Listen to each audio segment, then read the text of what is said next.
Working now. Come into here. Back that up. And try to be cheerful. Try to be smart. Try to be intelligent. Yeah, my chat docs are down, but mic is working. I can rig this so that I can see something. Let's look at my beautiful face as much as possible. The wrinkles are intense right now, but my brother assures me that that'll fade as quickly as the sun goes down. So hopefully that's true. All right, so I'm going to pull up Twitch on my phone, and that'll probably be the easiest way right now to figure out how to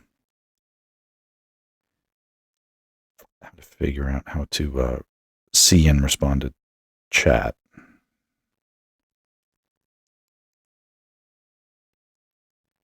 Must spell Twitch correctly. All right, figure this out.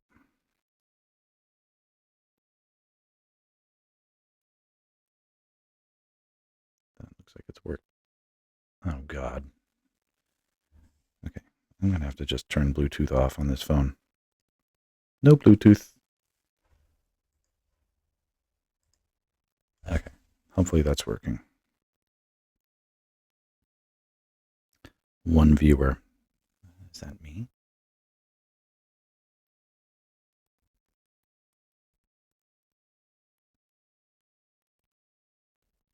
There's like a lag, but that's normal. Stream manager. There we go. Okay, people are there. Hi. Okay. Can I make this big? Can I embiggen this? Wants to be.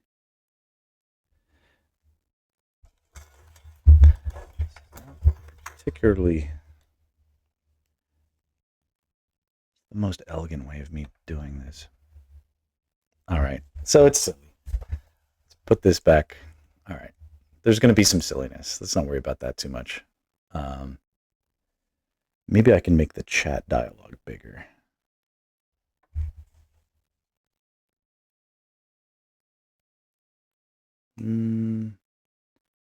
Yeah, sorry, it's not. Oh, that's funny. There's an emotes only chat. I should do that one time. Oh, so that's silly. Okay, well, I'm going to try something else. Let's try something else. I may regret this, but I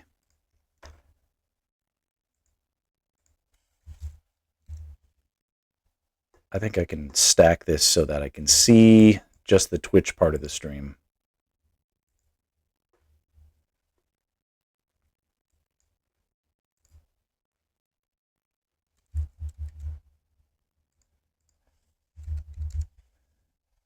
And then we'll do a little testaroonie. No. Channel. What's my channel? There we are. Okay. Turn off. Feels like it's not loud enough. But you guys let me know. Okay, so now I can see.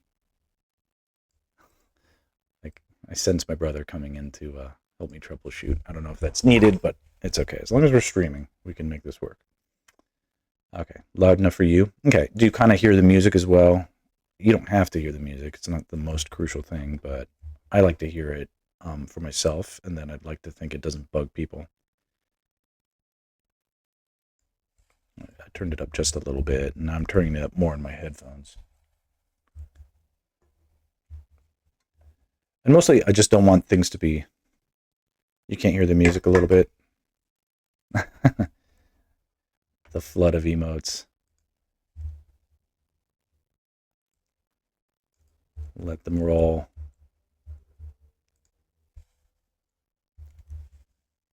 Okay.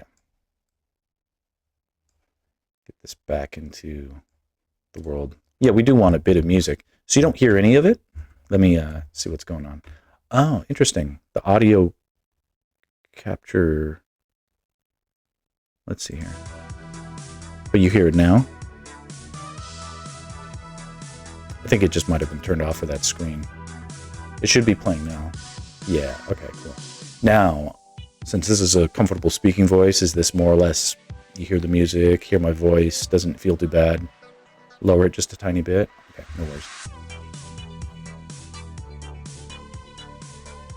Okay. That's fine. Okay. This will be a dynamic reintroduction. This mic hasn't worked at this setup in like a month or more, so I'm not precious with the arrangement. So okay, all right. So happy to be back. Yeah. Well, I mean, it's like there's an exchange, right? So it's like what I'm able to do when I don't have to feel like I have to interact is like it's like art on speed mode versus like all the niceties. Sextra, how you doing? Danny, thanks for being first. Namina, thank you for joining. I don't know if you're still there, but you know, and anybody else, lurkers are welcome. It's not a big deal. This is this will be scuffy, and I am happily. Well, now I'm out of wine too. All right. Well, I'm on the level. I'm on my level, as I like to say. So let me just quickly do a little bit of housekeeping, empty my trash, turn off Google Drive updates, every little thing. Where's all the rum gone? Yeah, that's what I want to know. Okay. So let's bring up. I mean, so there's a little bit of like. No, there's nothing dramatic or whatever like that, but I'm sort of curious to see if I could do a little bit of let's do like a step back and step into something that occurred that is interesting. As I came across came across this website that allows the searching for and essentially online reading of like all kinds of comics, basically any comics. And I thought this would be a kind of a cool opportunity to visit and revisit, especially for the sake of like it comes up.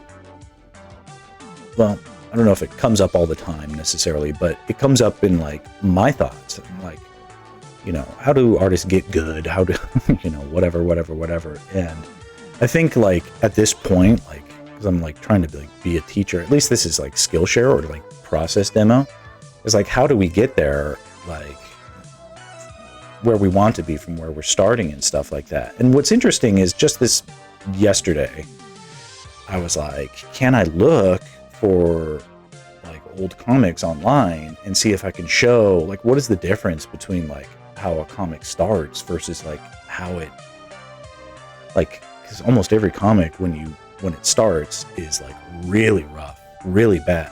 I don't mean like starts as in like the artist starts sketching. I mean like the first finished issue of a comic is like always kind of like artistically garbage, with very few exceptions. There are exceptions. I could probably bring those up. Some artists are just fully baked like right out the gate, or they seem that way. And some artists aren't, but they get there by about issue 20 in like a comic's history. Like the artist is just like in the sweet spot. And then what's also interesting is that like after enough time, they start to fall off and they start to have these issues. But what I'd say is interesting is that I think there's something in the nature of comics themselves that is, it's sort of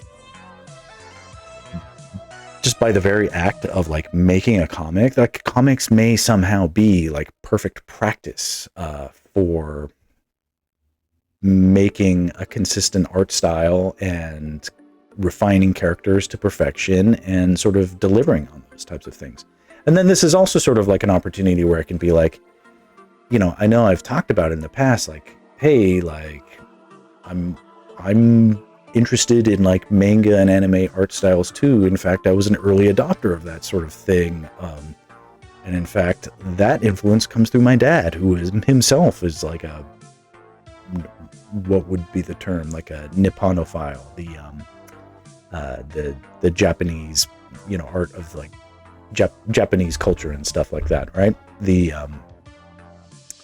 You need to, I don't think there's any part of this that can be put outside of how all that got started, but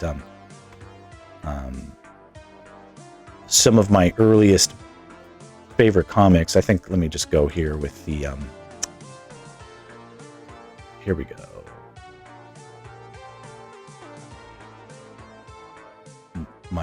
My first favorite comic was Ninja High School, and this is a sort of an Americanized manga. And I don't mean like Americanized. It's sort of like, this is drawn by an American guy, but the whole thing is like a satire on every manga and comic that this guy was reading. Somehow he had access to Japanese comics. Ben Dunn, yes. Boxer will be familiar enough with the his style did develop so interestingly. I think he started out like as an artist, like, I can see problems in this bike, but bikes are extremely hard to draw. He drew like collars and shirts extremely well. And while his like anime faces were pretty mid, especially in the start, they really hit a sweet spot. But like you can see that there is this sort of classic, I don't know if it's classic, I'm not an aficionado of like manga, but here we are. It's like the whole issue opens with this like very traditional sort of stillness, and then there's ninjas in the dark, and she's lighting candles to pray, and then ninja stars whip out and she senses them and they whiz through her clothing, and then it's this sort of like the ninjas in bed, the ninjas are taken unawares as like the perfect excuse for her to fly out of her clothes, for instance, arises, and we've got this great violence and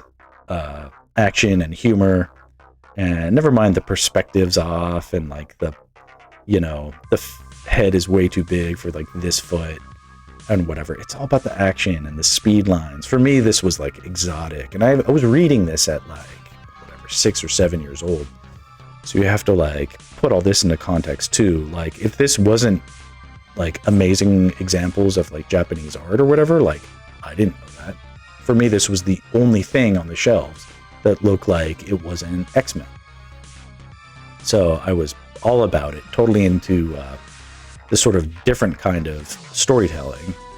And what this does have that a lot of comics still don't have is, even if the artistry and like the rendering isn't perfect, it's like clear and concise story. It's clear the mood of like what needs to happen after that. I'm not confused about which panel to look at first. It's all very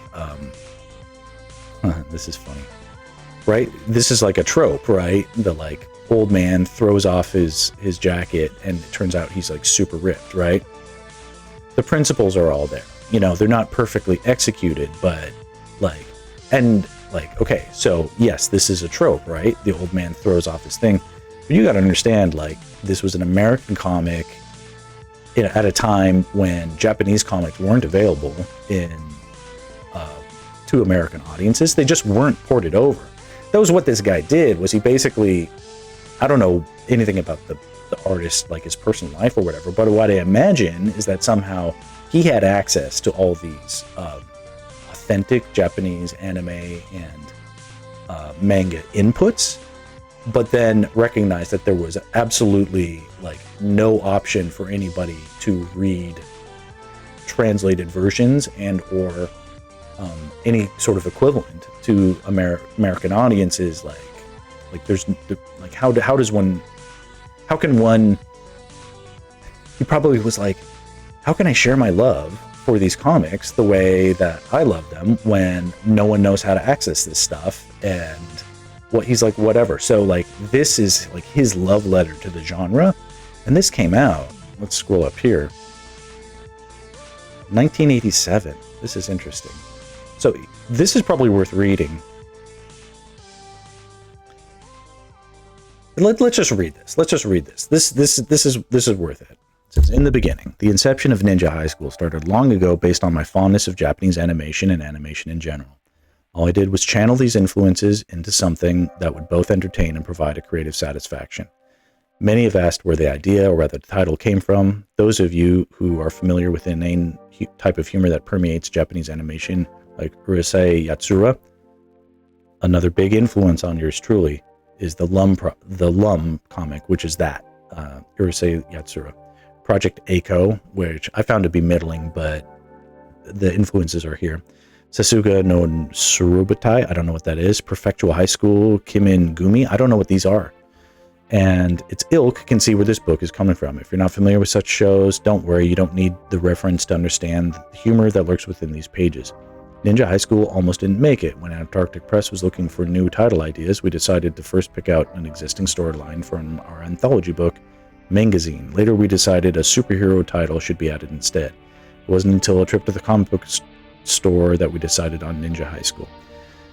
Among the multitude of books were very few humor titles that did not rely strictly on parody. Since no one at the time had done a comic on the gonzo-type humor that the Japanese are known for, the decision to produce Ninja High School was final. Besides, I wanted to draw some cute chicks. Thus, the origins of Ninja High School are brought forth. Trying to do the comic was quite a task. The word ninja had so many negative connotations in the comic market that we were uncertain whether or not the book would attract an audience. To keep readers who were willing to take a chance, it was necessary to make the characters interesting and identifiable. The whole Quagmire crew is a spectacle of potential personalities that the audience is encouraged to participate in. The feel for the characters has attracted a need to really explore the inner workings of this new world. Just how silly can one go? All the way. Love this. When Eternity offered to collect the miniseries and add a new story, it was a sign that somehow somebody must be enjoying Ninja High School. After all, readers are the most important people, so sit back, relax, and enjoy. Blah, blah, blah. What have you walked into? Brain, we are talking about, essentially, because I was talking about how the mileage and the, and just the iteration, just the rate and the iteration and stuff like that. Basically, a very rough influence on my early artistic ingestion was this comic, and I'll post links to this stuff. Fist of the North Star is lampooned in this comic. Sectra is talking into. Besides Fist of the North Star and Dragon Ball, there's not a lot of manga from 1987 that I know about. I think the dude was ahead of his time. He was. And so this is what is, but I would venture to say he was too ahead of his time. He was probably 15 years ahead of his time. That said, this remains, see, in the version I had, this was censored and she had a bikini on. So this is the uncensored version. All right, so avert your eyes, anybody who's under 15, etc., or under 16. But you can see there's, like, this is a rough art style, right? Let's admit that, like, some of this is just super rough, right? This is just sort of, like, not a great, I think we're all better artists than this, right? Right? Okay. So this was, like, issue 1. By the way, not a perfect story, not perfect art. This is still worth checking out. I'll post a link right now. But this is it. Okay. Check it out on your own time. And I don't want this to be like this isn't required reading, but this is, one thing I talk about a lot is, like, there's this big, like, oh, we need to catch up to the art styles or, like, whatever's going on right now. And too many, like, not too many, but, like, enough people are advocating for that. What I advocate for is go back, go see where it originated from. It's all derivative of something, right? So, like, today's, like, manga's exploding everywhere. Well, there was a time in 1987, probably before everybody who's listening was born, where this guy knew that that was going to happen, and he made an effort to do something about it. And even though it never led to riches or anything amazing for himself personally, there were these ripples that, whether or not he knows it, he may be responsible. Like, this stuff may be responsible for like the permeation, not solely responsible, but had a big, big rock thrown into the pond, and there's ripples. Did Dragon Ball have a better art style than this? I'd say yes. This was a guy who simply wanted to make a comic that he couldn't find on the shelves. He wanted more manga. Like, he was like, what if I took every manga idea and smushed it into one thing and just had fun with it? All the ideas that are happening in my head. After I binge watch, like, I get the idea that this guy must have been hooked up to like a distributorship. He must have had a summer job for like some sort of publishing company or something back in the day, because he had access to stuff that people didn't have access to back then. He did. Check this out. This is an alien girl with fuzzy ears. Look. We've got alien girl with fuzzy, like, today this is like a trope. You try to do this now, that people would be like, yo, that's derivative of this, which is derivative of that, which is derivative. But this is like 1987, The crazy professor, two girls that are fighting over there's like a challenge, right? These girls are going to fight over this guy in high school because they love him, right? Well, that's kind of the plot of Lum, right? But and it's like, this head is jank, this pose is jank or whatever. But like, this composition is not jank. This tells you everything you need to know about what's going to happen in the comic, right? There's interest here. Also, like, no one draws pockets like Ben Dunn and cuffs and collars. Look at this stuff. This is good stuff. All right, let's get into something. So all this is worth checking out. So there's this love triangle. This like teenage kid is like trapped in it between an alien and a ninja. And he's just trying to like pass his exams. And they're all, like, this girl's ready to kill herself. Right? Or pretend she's going. She's like, both of these women are totally toxic, but they fall in love with him anyway. Meanwhile, there's like cyborgs and whatever. Okay, I need to digress. Let me take you, because this is issue 1. Let me take you to, it's got to be like issue 28 or something like that. Sorry, I didn't mean to like go back, but let's go.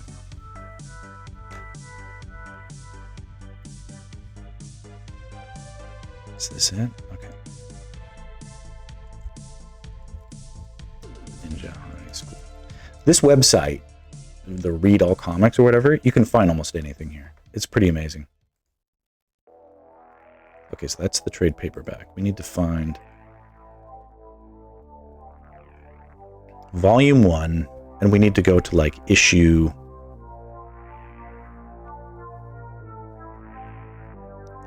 say issue 23. Okay, yeah, this is pretty peak. Okay, so let's see what at what point the what year this is made. So 1987 versus, this is probably 1992. I don't see the date on it. What does it say? I'm gonna guess it's 1992, but you can see the evolution of the art style. The characters are similar, but they're different. You can see the evolution. So this is the same girl that had like the ears, right? She's the alien girl. Look at the way he draws boots, There's an amazing simplicity and effectiveness to this style. This is kind of like where he peaked in terms of like time that he had to put into it versus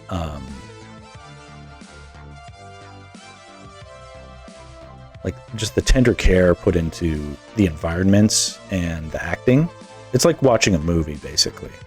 And this is the start of a saga where everybody's sort of realizing they're not going to end up in love with the main guy, or it's complicated. But there's all sorts of new characters that get involved, and this guy is like a time traveler. There is, if you guys like manga and anime, I encourage you, go and check out literally every single one of these early issues, because is it Doctor Who?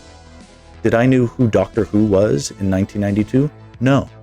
But yes, it is. It's lampooning Doctor Who, but not just Doctor Who, because this girl is sent from the future to kill the main guy. All right? So this is a combination of Doctor Who and Terminator. But instead of having the Terminator be the Terminator, because actually the Terminator character is used in an earlier version, like in issue number 5, they have like the Terminator in this, like literally he's like, his name is like Arnold or something like that. In this issue, they have the Terminator being sent back to kill the guy as a sexy teenage girl, which was like the plot of like Terminator 3, which came out like 10 years later.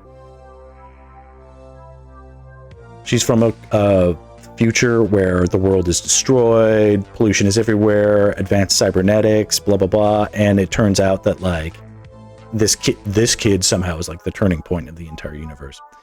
Every episode, I mean, a lot of these are like 3-issue sort of sagas that like tell the story of like one thing or another about like how this kid just gets all the bad luck, and with like sexy girls chasing him everywhere. Oh, and there's just tons of ludicrous like panty shots. But look at this action. This is cool stuff. So when you talk about like, because it's like, I'll always sort of advocate that like, you know, your inputs, I think, it just eventually become your outputs, whether or not you can control it or not, right? I mean, whether or not that's literally true, but like, indulge me for a bit, right? If you're like literally reading stuff like this all the time and you see stories told this way, that sort of like feeds and controls your subconscious. But like the difference between this guy's rendering ability and the art and the previous artist, because it's the same artist, was just time and repetition. But look how it's so much more mature, and it happened automatically. And maybe he like took a few art classes in between, but I highly doubt it. I doubt he had time to do anything but just keep jamming. By the time it gets to here, like this is a very developed, very mature art style that like could have gone on forever. And he even did other series too. And yeah, so anyway, like the girls who love and protect the guy from Alien, like look at this cool action, you know?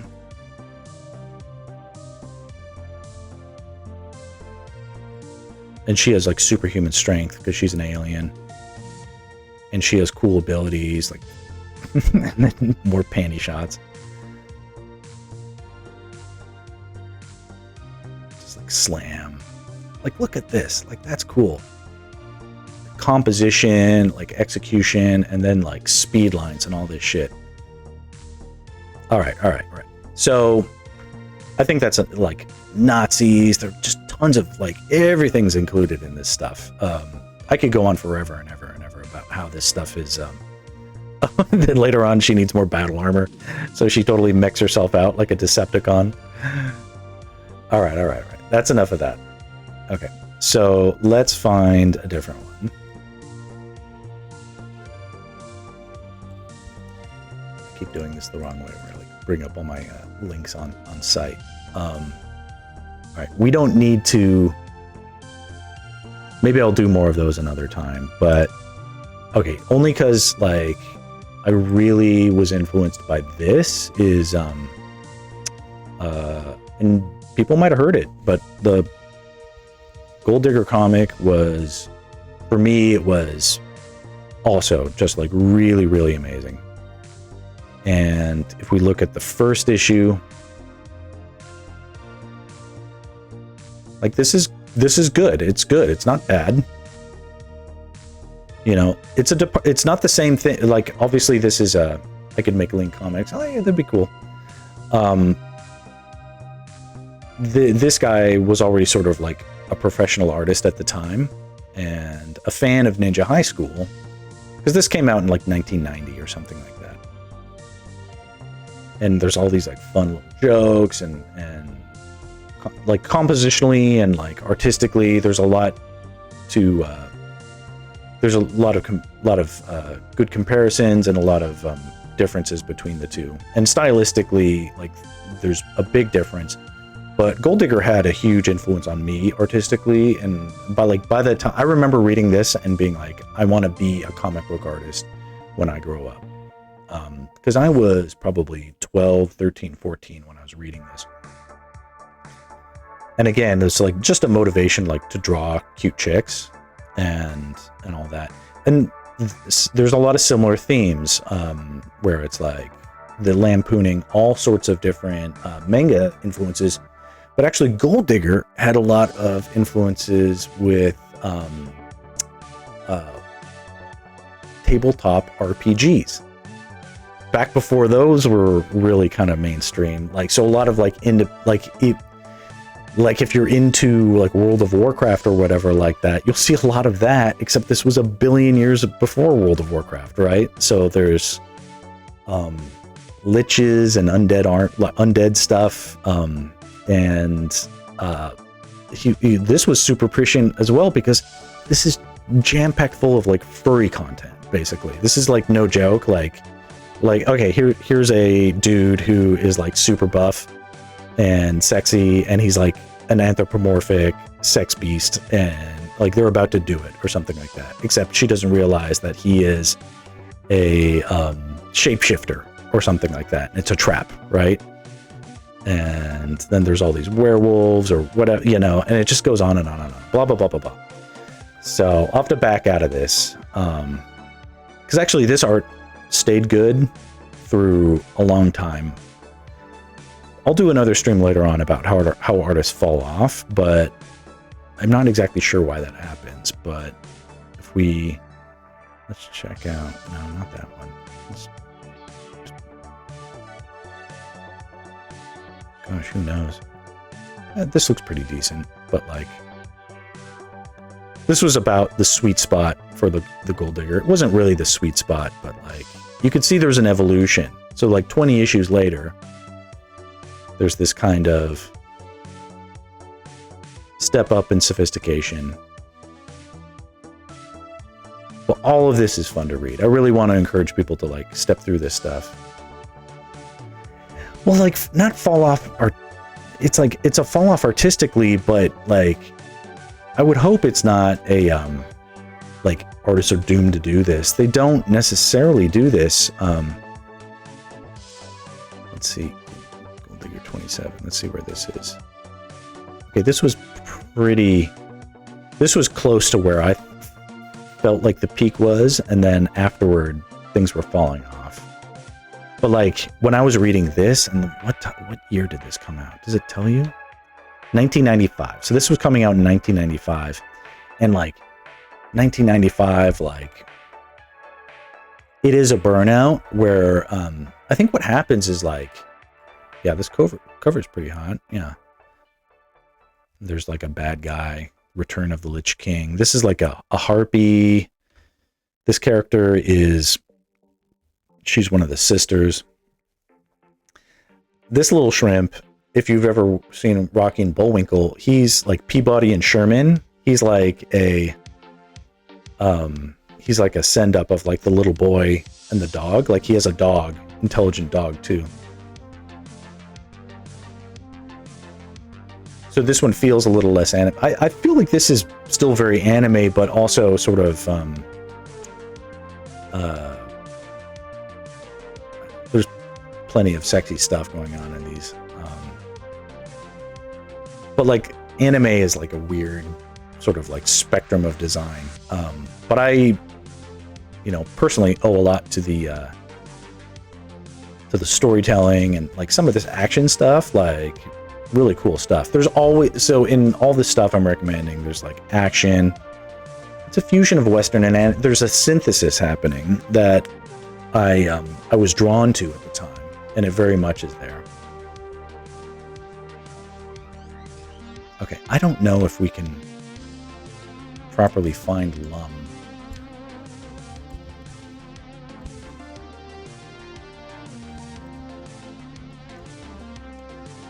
a readable version of Malon.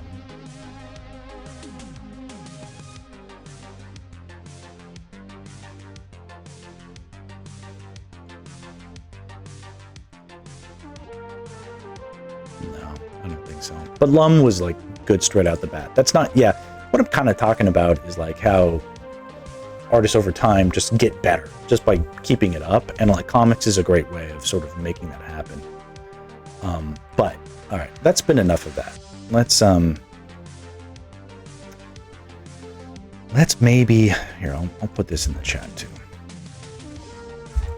And so with all of these comics that I'm posting, I'm only advocating for this stuff at the beginning, because what I'm basically saying is like art started good and then eventually it fell off, and then like they handed the reins to another artist, and then like who knows what the fuck happened after that. Like I really don't read comics anymore, and part of the reason is because like the artists fell off over time, and it didn't have what it had in the beginning. Or did it? Like, I don't know. Maybe there was just something about me being at that age and reading a comic where it was like, okay, this is amazing, so I want to keep it up. But, you know, one way or another, it's like, you know, and sometimes that happens to TV shows too, right? Like you're into something and then it just starts to suck. So, whatever. But yeah, it'll be like this stream where it started cool and then it started to suck. So what are you gonna do? What's that website about? That website is it's the comic. It's just the, I mean, you can find any comic here, probably. Just type X-Men or whatever. Okay, X-Men. Okay, and you can find all this shit, right? And it's just all readable. Whether or not it's legal, like whatever. But the comics that I was looking up and showing, those are comics that I owned before, so I'd like to think it was somehow readable. But I may on occasion, I don't know how long this website's going to exist. It looks like it's like been around a while. Looks like somehow it doesn't get taken down. But I'm not sure. I can't say it's going to be around forever. If you have an old comic that you lost and you want to look it up, it might be there. Give it a shot. But I'd sort of say that there's a certain inevitability that if you start something artistic and find a way to stay consistently chipping away at it, it's just eventually going to look really good. And then what may happen is if you get bored of it, that'll come through in your drawings and it'll fall off, and that'll be the end of that. So find something you're passionate about, whip away at it, keep going, and then when it's done, just be done with it. You know, put it aside, find something else. If you can't animate your cartoon, should I make it into a comic first? Possibly. That's what Hayao Miyazaki did with his first movie, the Nausicaa. He couldn't get funding for Nausicaa, so he made it into a comic that turned into a hit. And then he's like, now I got my funding, so I'm going to make my movie. And then the movie was a hit and it was off to the races. Comics and movies and shows do have this sort of, it might be a W idea. That said, making comics, not easy, not easier than necessarily than anything. So take it with a grain of salt. Like it comics is something you can do even if other people tell you no. So that's true. And it may feel like you got it out of your system. So that's good too. But comics, not necessarily easier.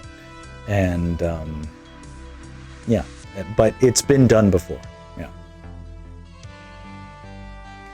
I want to make a comic, but I am not an innate storyteller. It's tricky. It is tricky. That said, you know, if the right story hits you, you will have to hold it. My thing is, it's like, think about it. If the story is there, it'll force its way out of you. Like a baby that's past term, and is going to give birth to itself, whether or not you like it or not. And if it's not ready, then it's not ready. And, you know, it may never come out. And that's a tragic death, but that's okay too. That's nature, right? The problem would be backgrounds. Work on it.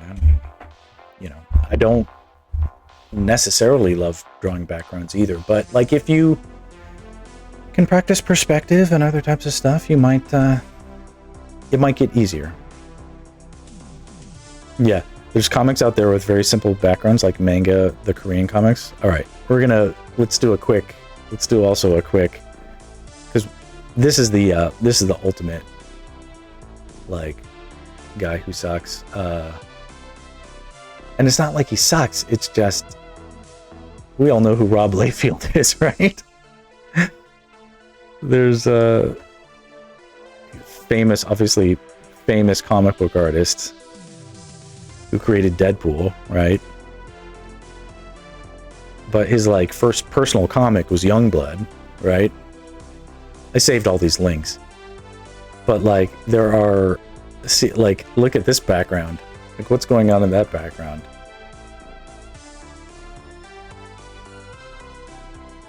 The anatomy guy, yeah. The art in Youngblood 1 is not bad. Like some of this stuff, I'm like, okay, my complaint here is like, he is this sort of like rendering style with all the slashes. I found out later or recently that they call this, they call that hay. Like that's the hay. And I wonder, like, did he have an inker? Let me look here. Oh, that's funny. Malibu. So the editor-in-chief for Ninja High School is the same editor-in-chief as Youngblood, amazingly enough. Very interesting. Very interesting. Let's see here. Is there color design, plot, pencils, and inks? Rob Liefeld. I mean, people trash on Rob Liefeld. I think his work ethic leaves something to be desired in terms of like, I think once he sort of got famous, he had very little interest in actually making art. But and obviously he sucks at drawing guns, but there's something about this aesthetic that isn't that bad. It's not that bad. Show something with simple backgrounds. Yeah, like this is nothing. This is nothing. Like what's happening here? Nothing. Focus. There's lots of action. Well, but okay, here's a simple background. What is this? It's like a badly drawn fence. Now, that said, you know what else has sometimes really simple backgrounds was the Ninja High School stuff and the Gold Digger stuff. Here's the point, is that people actually don't pay attention to the backgrounds. Once you sort of establish where a scene is, like here, we see that this is in a scene that has like a really, like, what is this? It's the world's shittiest watchtower or something like that. This is supposed to be like a military base, right? Like, look what he drew. You're going to focus on, like, unfortunately, as like a young artist, you're focusing on like where your inadequacies are. But I think it's so important to be just like, whatever, just minimize. It's like the more you minimize something, like the more you empower people's imaginations to do the work for you. It's so important to make room for that. You don't have to fill space with stuff. People's eyes are going to go where the composition tells them to go. And then in the background, if you leave space for it, their emotions will fill that space. This comic was like a runaway success. I don't think any time was spent on the backgrounds on this stuff. He left it all to the colorist. Speed lines, you know, some dust. He makes the characters huge to cover the backgrounds. The characters aren't just huge, they are emotive and they are intentional. And they carry the story of the comic. The backgrounds do not. And comics that overdose the backgrounds relative to the foreground are not that interesting. Even webcomics with like toon backgrounds can have white backgrounds. If the setting requires background interaction, by all means, like, have it there, but you don't make that the focus. Like, really make it the characters and have the emotions and the acting tell the story, and then you will find that no one will miss no one's missing the background here. You know, there's nothing here. There's just nothing here, right? It's like, what is even this? Like, this is like a photocopied, like, he was phoning it home on the last page, you know? Like, this image is the same thing as this image, right? And, like, I don't think anybody knows what Youngblood is about. Like, I don't know what it's about. It's just a vibe, right? People just wanted the vibe. This felt like the right vibe at the right time, and it was everything.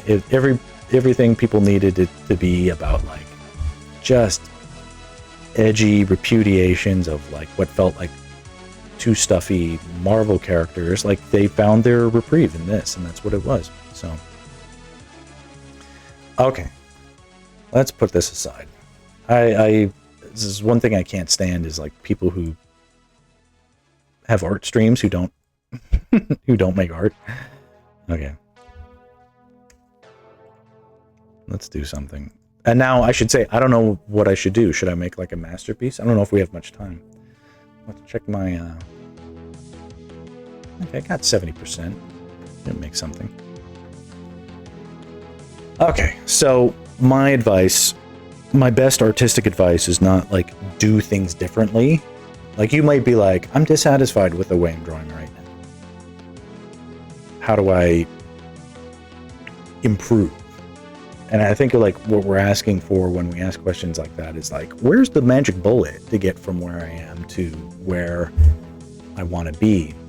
And the shortcut isn't like a technique that you don't know about, and it isn't a hidden secret, and it isn't an obvious thing. It's just more time in the mines.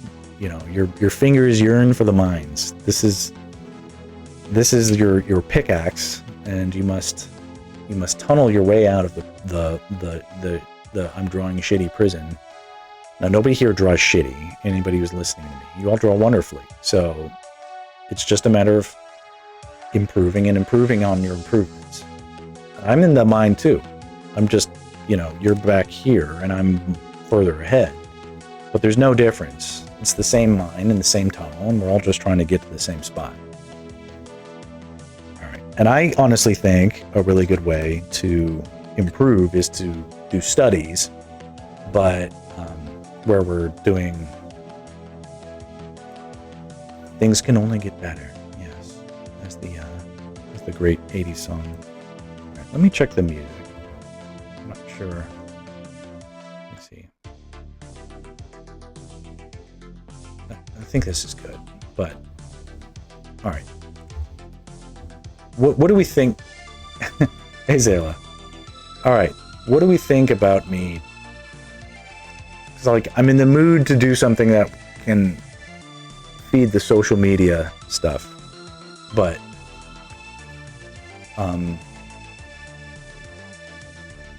about the only thing I have like at hand as a possibility is either we can jump full into like doing like a Malon piece. She's the charming girl next door, cowgirl. So obviously this is Marin. Marin is not Malon, but we've got a window here where I can at least start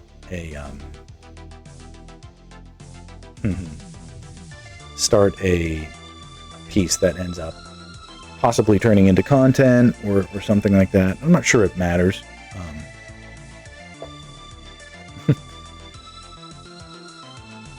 Zayla, I'm well. I'm going to try and create a piece.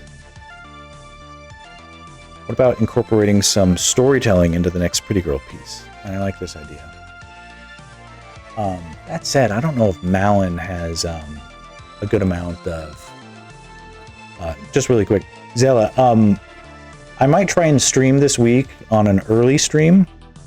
And if you want me to look at anything cool that you've been doing, I would say that for that, the morning streams are better than what I'm doing right now. I'm going to try and like focus on creating something or sketching something out pretty intensely. So, all right. So I hope you should stay and watch me if you want to. But if you want to show me something later on, I'm more than happy to look at it. But it'll be in a different stream than this one, because right now I don't want to bring up other people's art. Because I spent a long time showing people's comics earlier today, and now I need to shift into actually making something. All right, so that'll be a good thing to do on a later stream. Okay, yeah, it's just the morning streams are probably better for that, because I know you join those sometimes. Okay, so Sextra, what about incorporating some storytelling into the next Pretty Girl piece? I like that idea. It feels more involved. I don't know if I can do that quickly. I guess that's the question. And what would be easier to do is just doing some studies. You can't get away with just doing studies today? But it's okay. Well, what would it be?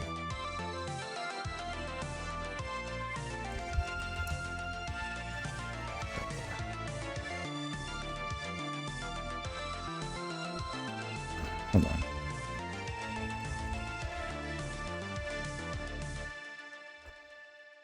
This is the thing to avoid, is I don't want the like super young version, right? Isn't there an older version? Like this version.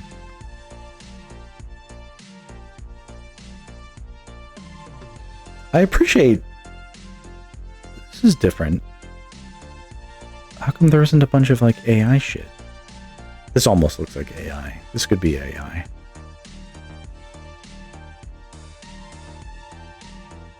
But most of these don't look like AI, which makes me wonder why. What has happened where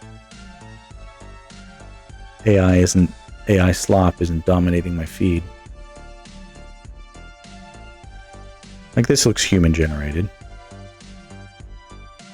And I appreciate, like, that's a great like aesthetic, right?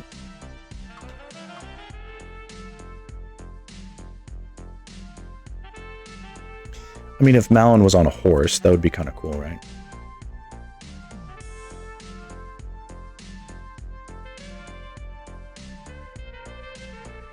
How old is the character? I think the older versions of these characters are like late teens, hopefully.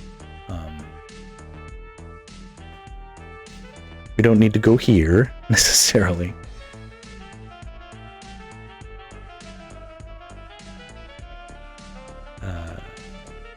Dude.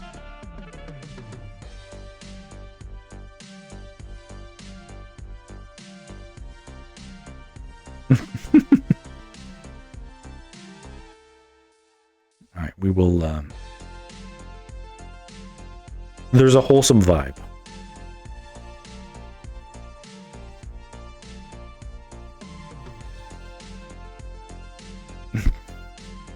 This should be like a question, like. Yeah, no, it's just an older version. I won't make her look underage or anything like that. We can ask this question. How old is... Look at this. How old is Zelda? How old is Lum? These are the questions that I ask.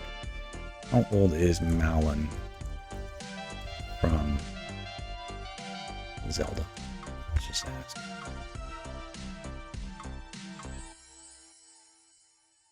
Okay, she's 10 in the young child version.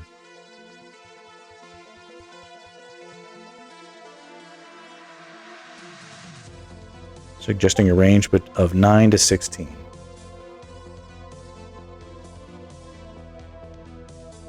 Possibly in her early 20s in Majora's Mask, depending on the time. All right, so we're drawing the early 20s version. Okay, Sextra has posted a link. Sextra, you can post links in the Twitch. That should be possible. I don't mind that at all.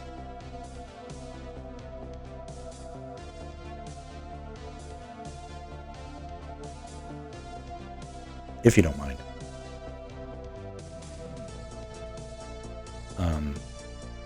Okay, and then Sextra posted something in the... But it's just a reminder that I do have a Discord that is pretty... My brother was complimenting me on the activity of the Discord as being a... I feel like it's in a nice sweet spot where it's like, okay, this isn't so much. It feels like it's relevant, feels like it's good, doesn't feel like it's toxic. So as long as we can keep that up, it'll be a good thing. Yeah. So here's the Discord link. Any lurkers can join.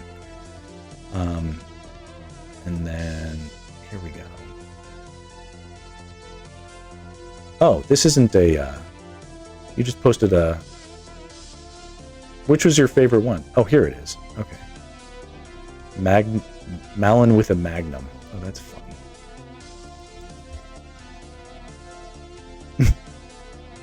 Am I allowed to...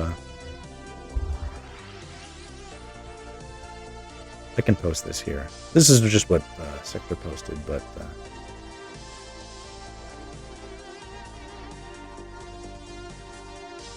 This is a little young in terms of what I would... like, she looks like she's too young to hold a gun. And, of course, they don't have guns. So. Okay. Let's do...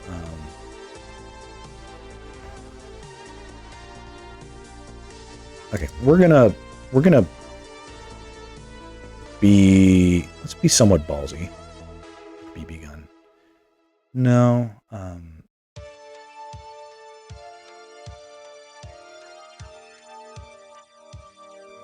what would it be? I mean... Oh, it's like the obnoxiously well-rendered version of something that is like... It's like little girl smiling with a giant gun pointed at your face. Right. One thing we need to do is... we just need to go and start. And if it sucks, it sucks. But what I'm trying to do is advocate for a little bit of like, hey, let's not worry about perfection. Let's fuck shit up. Let's make mistakes. And what might be the result is I have an imperfect start to a drawing, but if it has merit, then that's good. But the you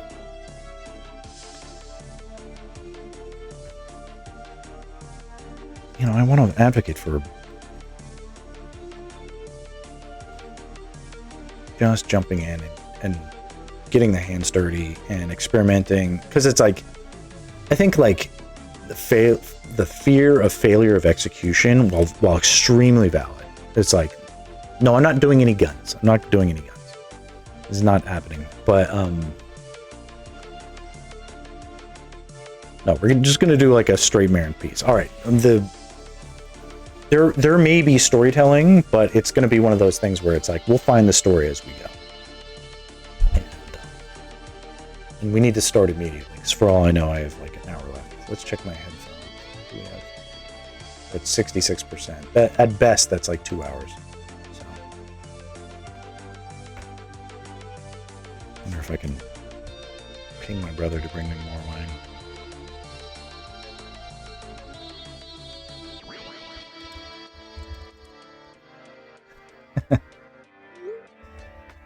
Not a big deal, but would be cool. Be a lot cooler if he did. I mean, so let's look at Malon.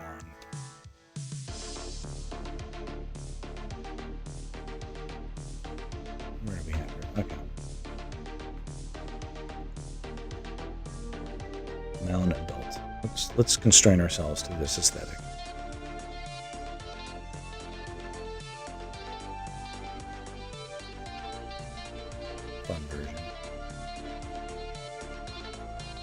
She has this great girl next door vibe. Oh, she sings, right? Well, we know Marin sings.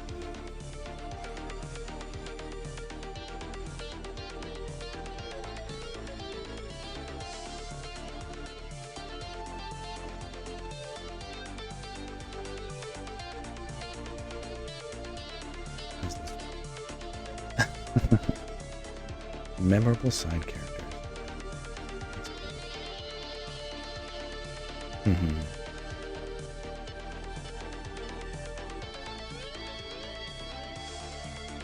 All right.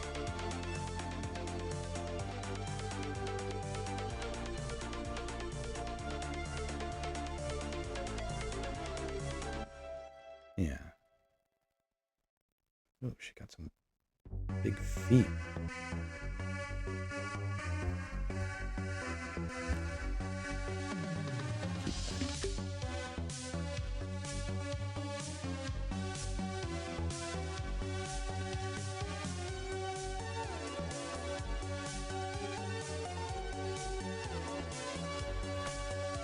Yeah, I wonder. This is a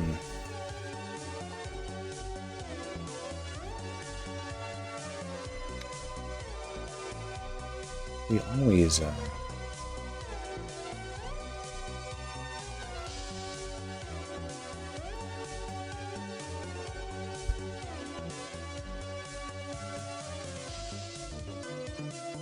I mean, like, typically, so when I did the Malon drawing, that was a little more special to me, and I tried to think about it well before I really got into it.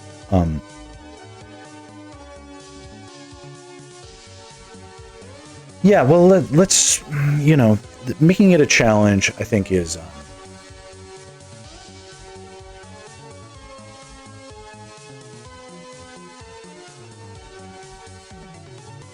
it's normal for me to be like, okay, you have something really challenging, now just go for it, kind of thing. That happens all the time to me, like with, like, honestly, with work, and so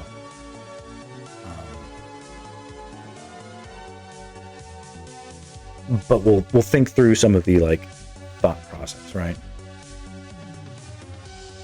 Still, the music needs to shift a bit because this is a little bit. Let's do Zombie Chat.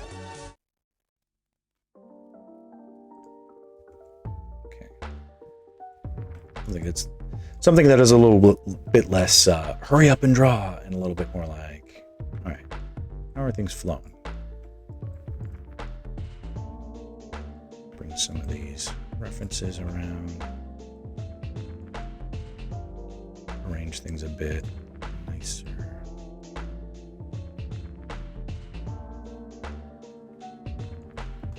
Does this look on stream? Okay, that's okay.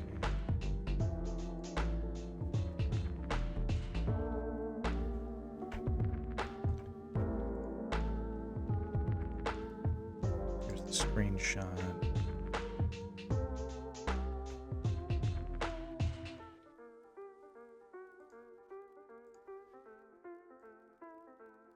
Because the challenge, like, could be, like, what if the challenge was this? Like, just take this, right?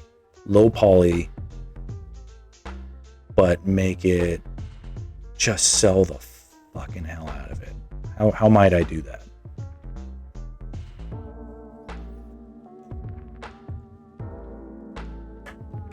I have to pee in a second. Might be smart for me to very quickly go pee and grab a soda water. So I think I will do that.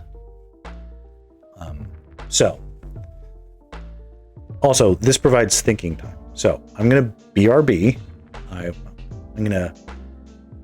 I'll pee right back, and then PRB, and then I'll be set, and we'll jam. And unless I come up with something better, I'm just gonna try to honor, like, reference, but my take, push to 1,000 degrees, see what happens. All right, so we're gonna do that. But first, a little bit of a PRB, and might be a good opportunity for everybody else to do the same. All right, be right back.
Did you? Yeah. Change it to what? All this. Oh, okay. Hey, all right. Well, I'm back now. So let's see here. If we're all still hanging out. Let's see here.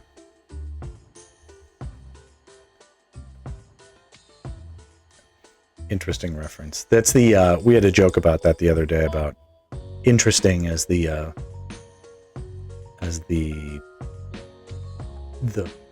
sort of sarcastic compliment, like, oh, that's interesting. I had a friend who would, if something was extremely boring or like someone was telling him like a story that sucked, he'd be like, interesting, you know, oh, so interesting. Oh yeah, okay. Exactly. Omoshiroi. I guess my brother has changed his Twitch name. Did you know this? What's that? How do I? You there? Is it Hey Boxer? What? Why is it like that? That's interesting. I guess he changed it. I don't know why he did, but good if he did.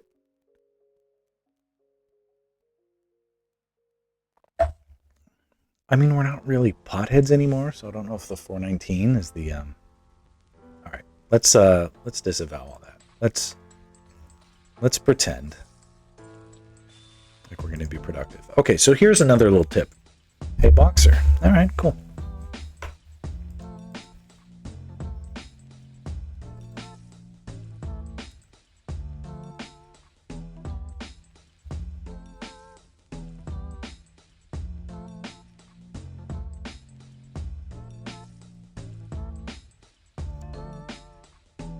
Hey is one of those like words that if you type it and just look at it, it looks like a weird word.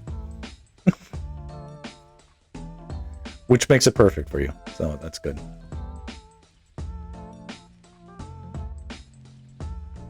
Did you get hacked or something? What happened? Now I missed the classic Boxer 419. But you know what? It's like, just as soon as you commit to a change, you drop the number. It's like, it's so smart to just like, listen, like, don't be held back by that stuff, because it's obviously, it's like, yeah, as soon as like people like understand, it's sort of like, oh cool, yeah, it's as if it was always that way.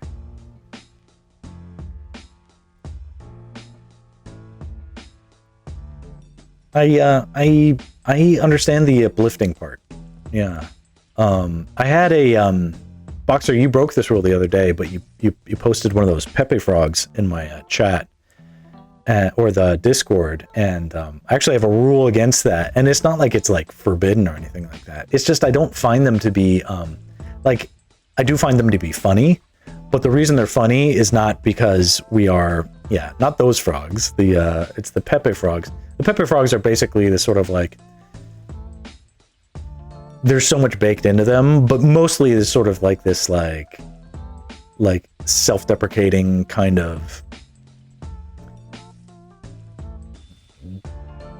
like, some often it's done ironically, but it's sort of like this, yeah, and it's like, I absolutely find the Pepe frog funny. I absolutely do, but also it sort of becomes this sort of like mascot for the downtrodden, and like I don't want there to, especially it can happen online where people are just sort of like this sort of like sympathy porn, sympathy baiting, like I'm useless, feel bad for me. Like, that's not, I'm not saying that's what it was, but like the way things can go sometimes is it's just sort of like, be me, have girls reject you, have art be hard, have nothing going on for you, you know. It's like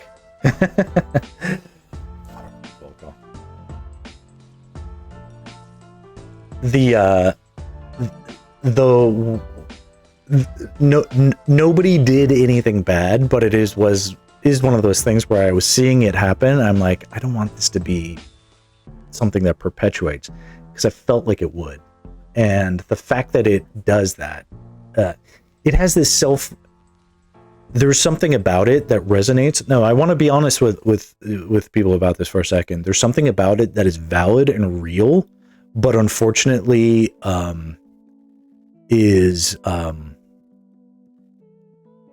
that will not be the mascot for this, the purpose of what I'm trying to do. That is sort of like we're setting that aside as like the past. Okay, we're going to try and move away from that. That's where you're that's like, if this is you or whatever like that, like we're turn around, go the other way. That's the direction to go into. It's not the world's fault if things are bad, you know. It might be, but even so, you can't act as if that's also the solution, because it's not. Okay. Forget all that. Done with all the things. Boxer came in. My bro hooked me up with some more wine, and where'd it go? I'm just kidding. There's still a little bit left. Now we're ready to jam. And what we're gonna do is we're gonna just sell the hell out of Malon. Just find like a Tex Avery awooga, you know. Okay, so that's what we're doing. Wires are everywhere.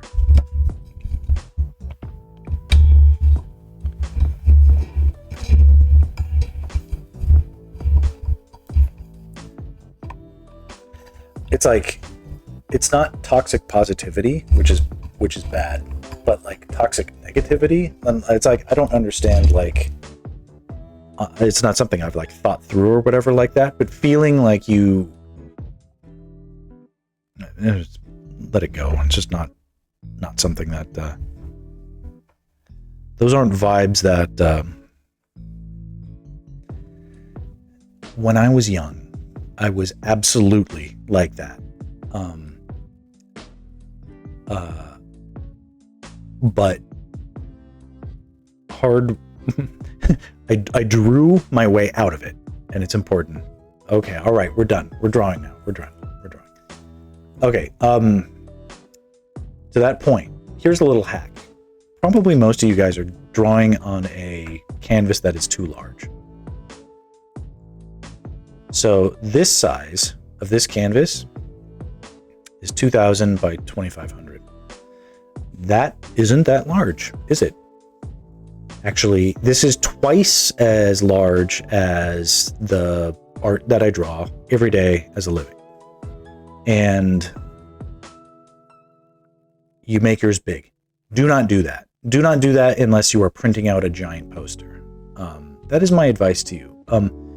If you can't, and it may feel like there is a counterintuitive thing, and maybe I can just sort of do this while I talk, but there are limits to what the pixels will give you. And when you see the space in between the pixels, you will feel like you need to add more and add more and add more. And by adding more, you actually get less. If I could, I know I haven't drawn yet. I was like all this stuff. This is a low resolution image. That doesn't stop it from being like one of my favorite pieces. Where'd it go? Also, this too is a low resolution image. This and this, like, it doesn't, like, the resolution of something doesn't equal to it popping off. It's like you like the good quality. Okay, see where the sweet spot is. What if you did a little bit less and got similar quality? The modern up-resing technology is pretty incredible. So the ability for like Photoshop or some equivalent. Okay, if you've found like something that's consistently good, what I found is that even a little bit too big is, for me, there's real drop off in how in terms of like where I am with like, oh, I feel like this is like unresponsive the way I want it to be. Brushes. When I upload this, I'll upload this into like two separate. I'll be like, here's me ranting about stupid stuff like comics, and then there's like, here's me actually drawing. Okay. Where's my brush pen? Recent brushes.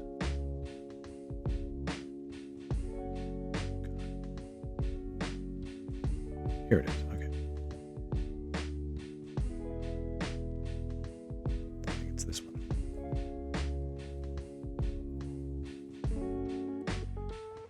This got screwy. Here. Restore default variant. There we go. It's better. If you've found the sweet spot, then do that. But okay, I'm gonna move this reference here. I'm gonna make it. One thing that I like to do is I like to keep my references above my art instead of like to the side of it. There's a lot of distortion to the side that I run into on a monitor. Even the same monitor has a lot of distortion, whereas like the vertical seems to be a little bit easier for me. Okay, so now you guys see that there. There's a version here and a version up there that I can see, and we're all set. You do the same size for professional work for work.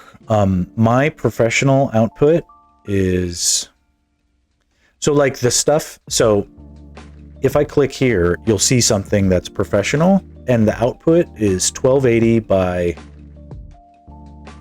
720 or something like that. Check this out.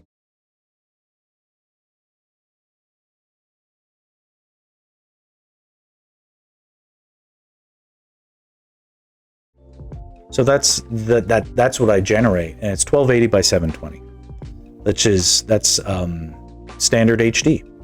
It's considered HD, and by default, that's like the minimum your television wants to show you. But that's like a sweet spot, and it's good. And anything that needs to be more can just simply be up-resed, especially with like modern tech. So the previous resolution I had was much bigger than it needed to be. 1280 by or 1250 by 1000, like in this vertical thing. It's awesome. Doesn't need to be better than that. And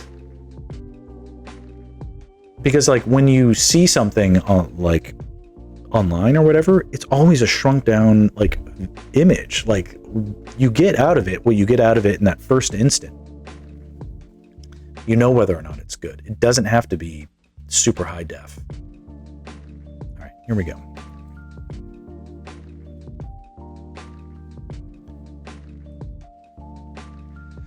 And I guess what I'm going to try and do is just capture some of the real sincerity and authenticity. This is going to be the challenge, is like, how do I draw this in a way that's good, but not like, you know, the other day we did the rake study or whatever, where it was like Susan Storm. Not doing that.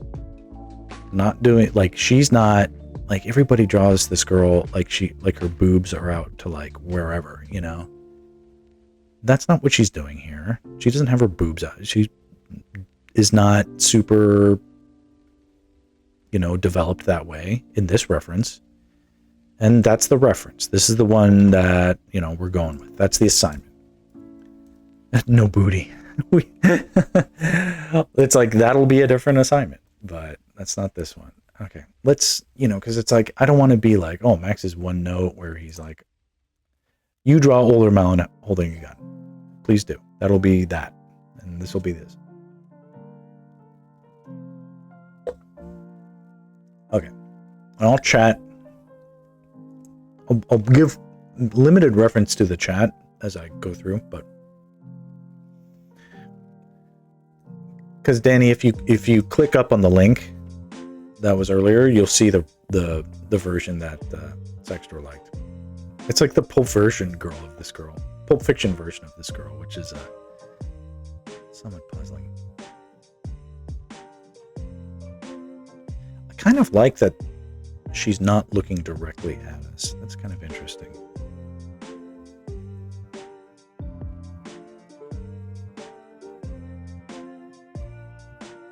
Let's see where we go. All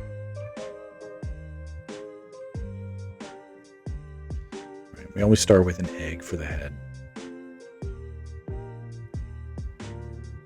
bit of a loose orientation.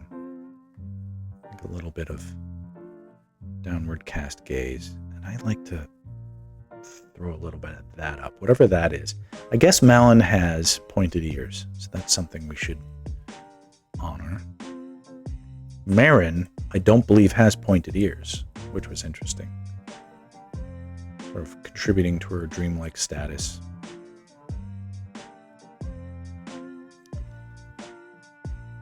Now her neck is too thin in this reference. We're going to draw somewhat more realistically than that. And then the pose of her body.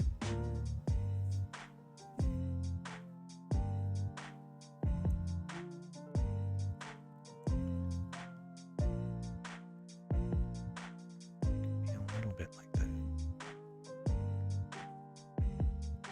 She can have some adult features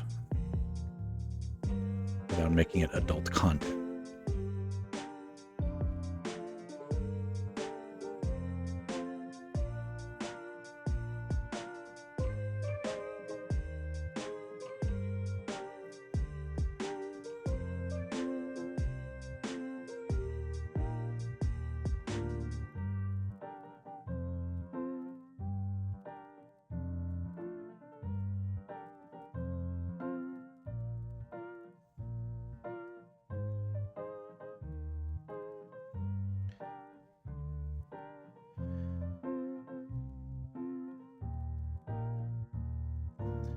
Okay, I have an idea. It's like this, but different.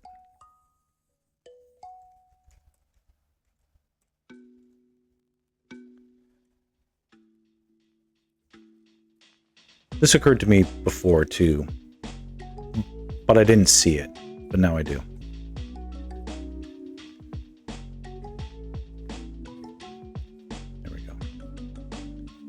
So previously, if we look at the other drawings, I'm not going to pull them up. But Zelda, I did. She was very she was a little flat to camera. And then Marin had a down pointed face. And then Malon, let's try and give her like an up tilt. This will be a little educational. Am I recording the process? Aren't I recording it? Oh, you're asking Sextra. I assume.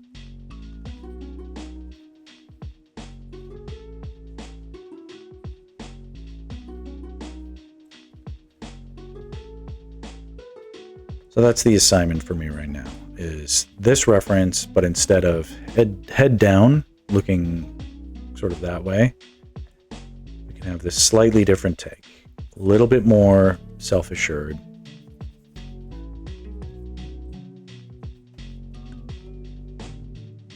Now my software sucks at recording. Oh, it records the flips and canvas turns. Oh, yeah. Is that Procreate or is that Clip Studio?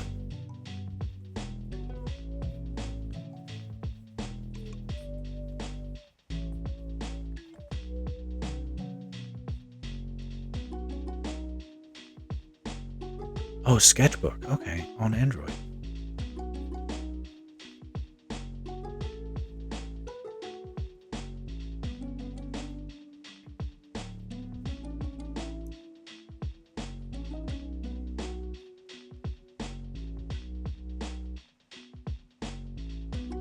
Is this interesting? It's so funny. Like, I don't know. Is this like a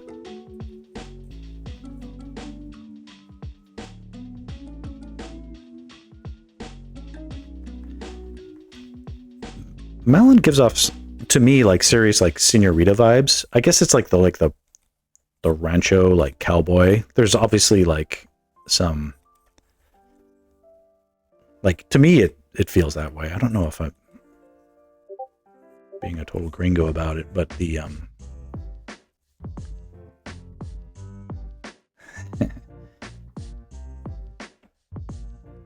got a figure study incoming on the Discord.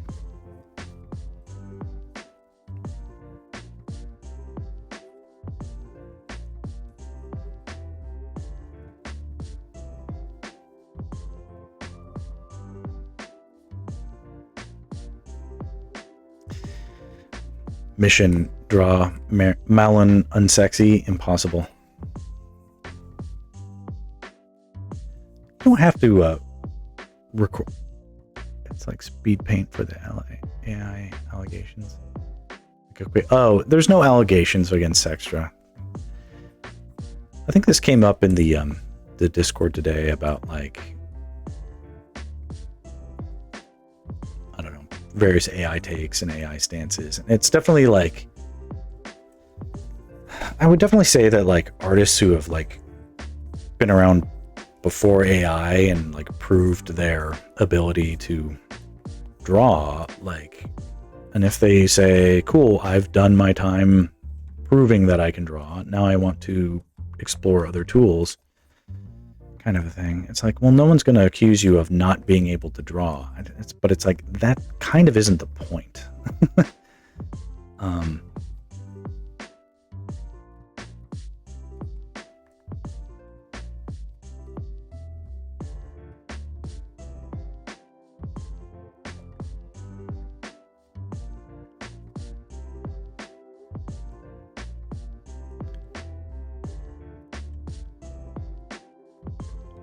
Possibly to do a little bit more explaining. Some of this is happening a little fast. When I draw a head, the midline, wherever I find it, that's meant to be exactly where the pupils go. So even on this, like the midline, like you'd have to imagine like that's the bottom of the chin, right? And then gets carved up like this, right?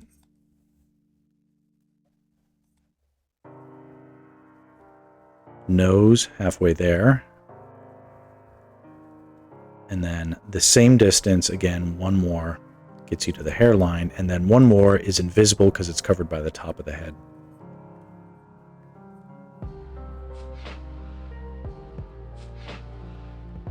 Eyebrows are a great marker, but people have eyebrows all over the place. That doesn't mean like the eyebrows are not the eyebrows and the nose are, these drift around on people a lot, so it's not something that is like, that's not as specific as people would want it to be. And actually nobody's head is perfect, but that's generally where I put my stuff, and I feel like it works best.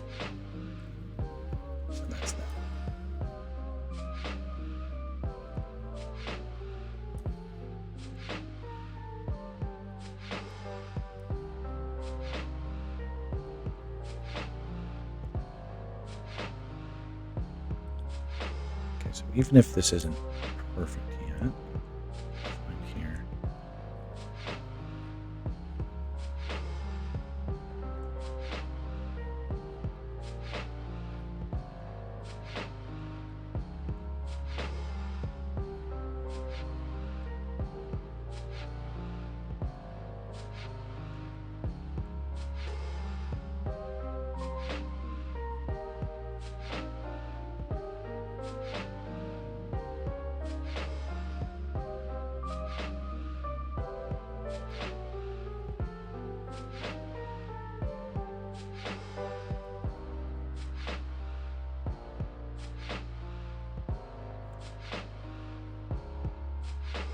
Definitely want, because when we render a face, it like our brains are constantly trying to fix things in a way that like makes them easier to draw, and that usually just involves flattening the head and bringing it more towards. Well, I do the basket as well. It's interesting because it's like the basket is like her prop, which is so important. And so the answer is yes. I think it is important, but it's hanging so low. It's sort of like there may be some play where I try this and then I decide against it. But like that is sort of her prop. There's storytelling involved in that, and I think that is sort of going to be important.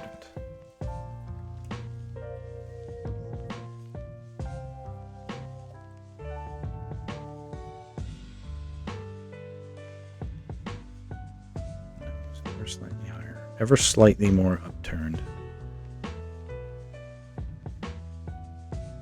And then she as much as anybody in the series seems to have this very deliberate kind of Cupid's bow smile.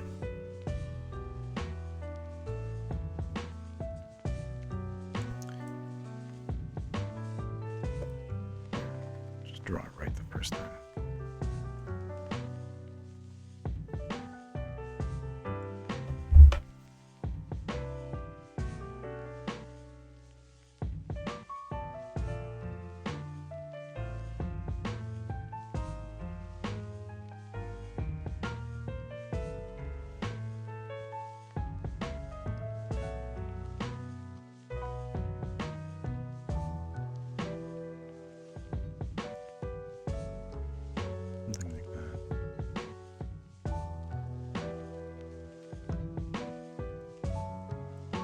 Feeling good.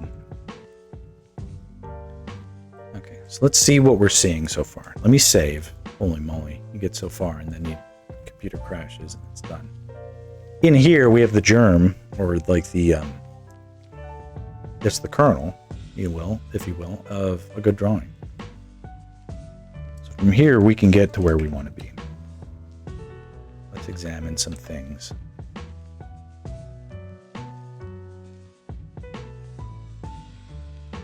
I'm liking pretty much all that I'm seeing. Can I move this up? If nothing else changes.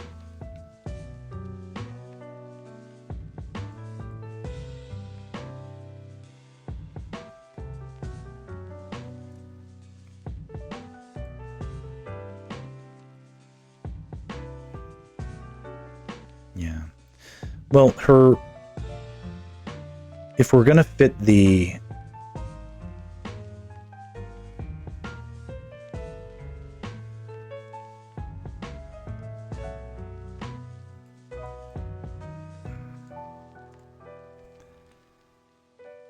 let's just try. Oh, all right. I already saved it. So further saves can go on to the hard. It has to be balanced. Let's see here. If we have to resize it more than twice, that's okay.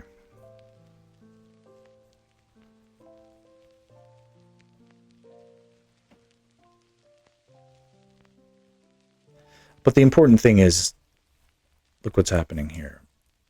Head is tilting that way. Shoulders tilting that way, right? Now, what comes next? Give everybody like 2 seconds to think about it. Then the hips need to go the other way.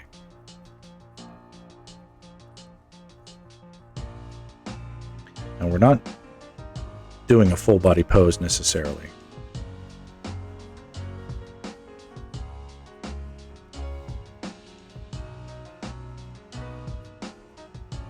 But something like that could be a pose.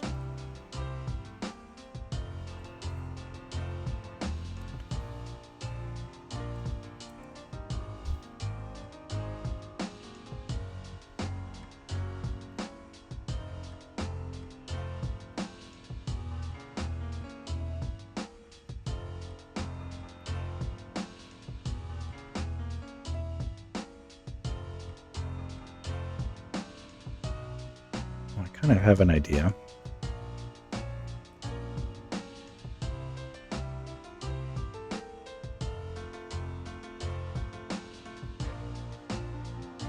The other arm could be sort of crossing across her midline. Some sort of like a shy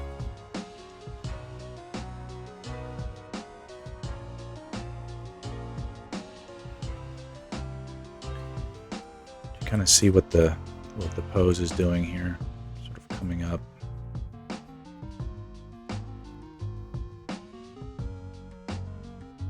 That's a little, sorry, it's a little too long. Right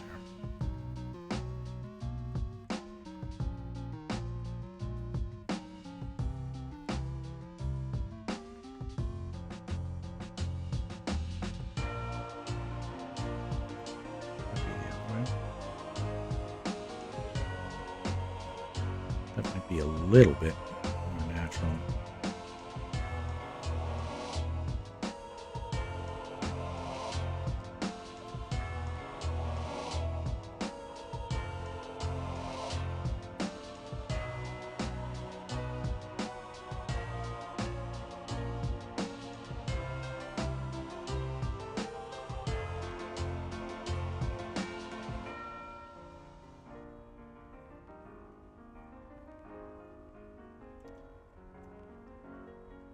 Generally speaking, like, I think I'd prefer it if the arm or leg that held the most weight felt like it was under the most strain.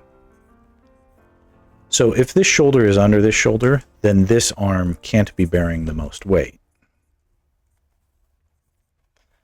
By default, then, the other arm kind of is.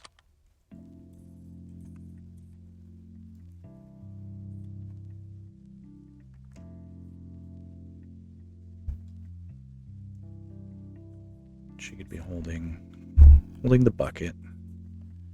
You can make that a little more obvious. Shrink her down a little more. And the problem is, it's like, I want to bring all that appeal in her. I'm pretty decent at drawing lovely face. It kind of sort of looks like it's like a little bit of a scratch kind of motion. Yeah, it's a bucket.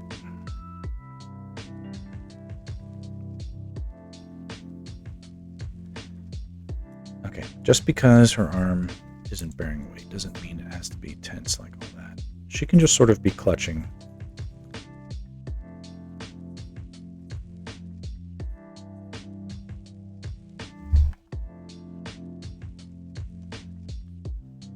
A little bit like that. A little bit more like that.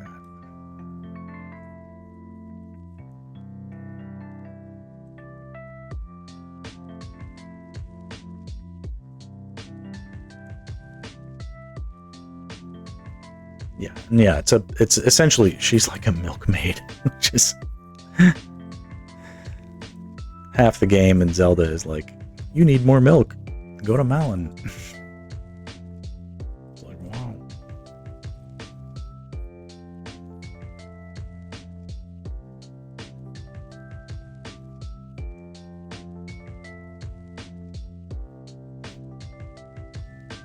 Fill the bucket.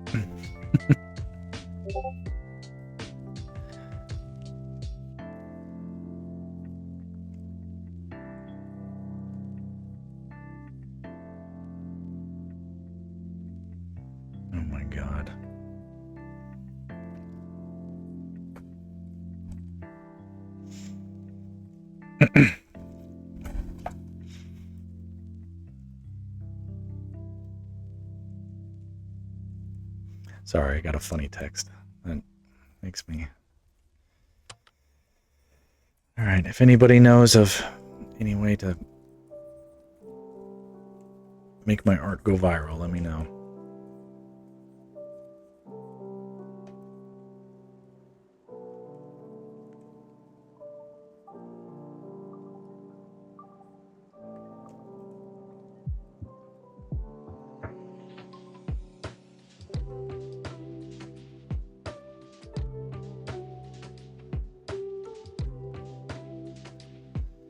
This could be good. Let's see here. Let me move this out of... Maybe if she hugs a cow.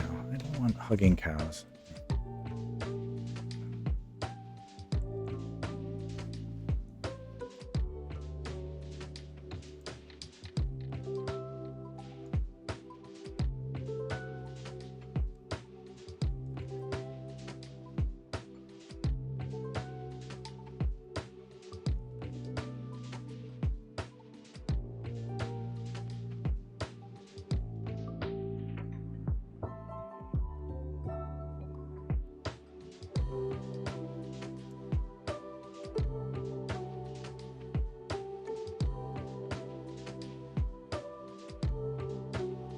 Okay, we're going to find a little sweet spot.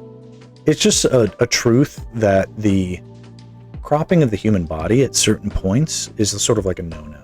I remember this from my days Believe it or not, I did go to art school for a little bit, from here and there. And we had a very good, he was very good at demoing, very good at lecturing. But weirdly, not all of that translated to teaching. There's a lot of teaching that is like boring, and he wasn't good at that stuff. Like making sure that everybody understood. Like he was not good at that. I don't think I'm good at that either, but I think I'm decently good at demoing and sort of providing context into like why you should love art and stuff like that. Okay. Let's do it this way. She's gonna look a little bit like she is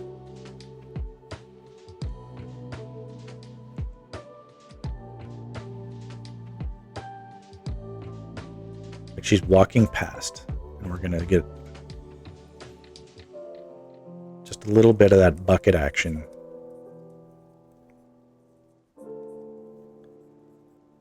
Just enough context in the corner where we see it. So this is the story. This is the story.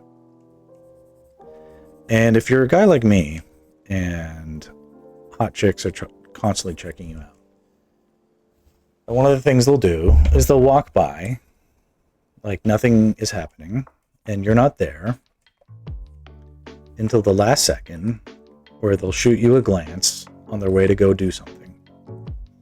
And that's the story.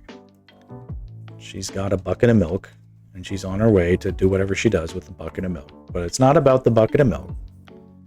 It's about the glance she shoots you on the way.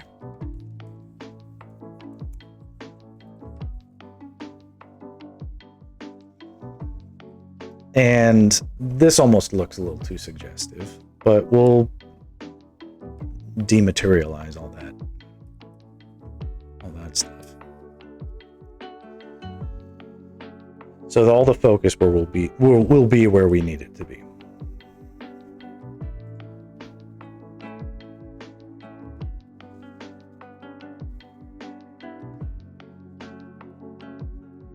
It's too late to add a cute cow.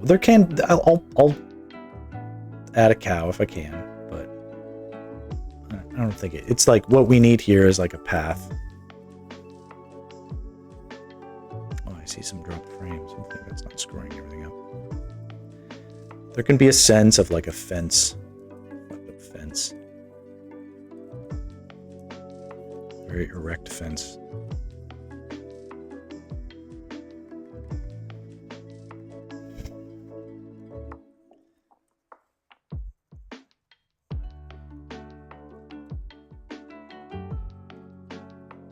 Lawn milk.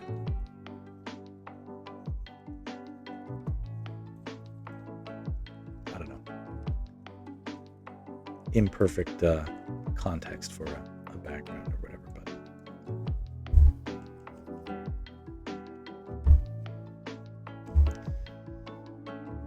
people ship them hard. Well, I don't see any other option.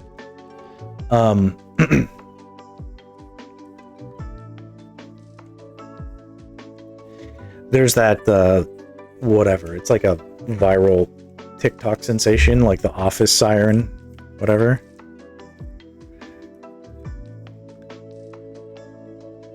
Aerith vibes. Yeah, I check that. No, she's girl next door. Or like office cubicle next door.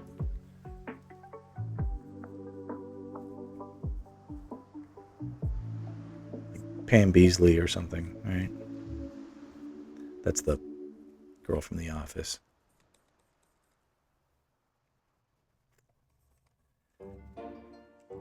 Semi-psychedelic, aka Charity, is coming in. Oh, party of 4, that's cool. All right. Welcome in. This is wholesome artwork. Wholesome Zelda artwork, so.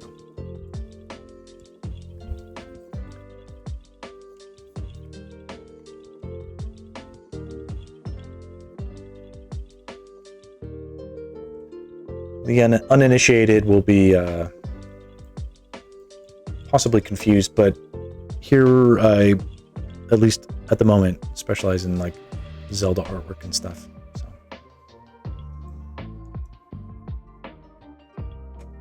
wholesome chill artwork. That's what this is. This is you know, I'm attempting to make this like pretty this sweaty. I'm attempting to make this like very non.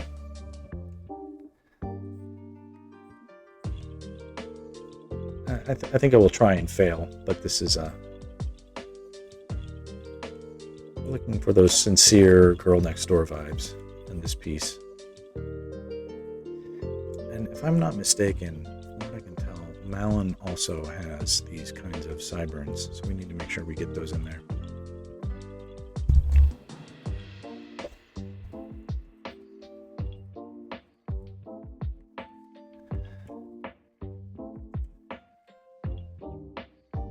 So Boxer, you probably know maybe, but the semi-psychedelic prefers the name Charity, if possible, and then she's in the valley like we are.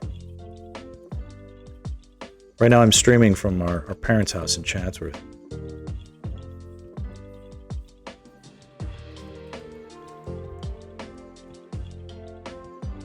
Or maybe I'm not supposed to say that. I'm sorry.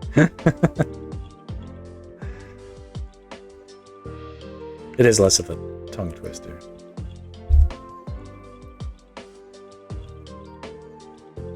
Okay.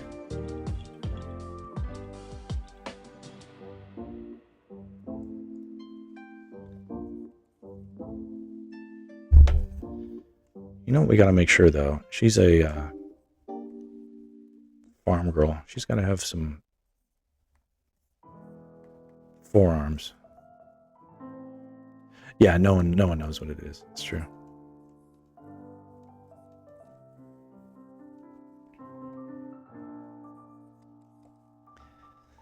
What do they make in Chatsworth? And it's like a horrible, horrible rabbit hole.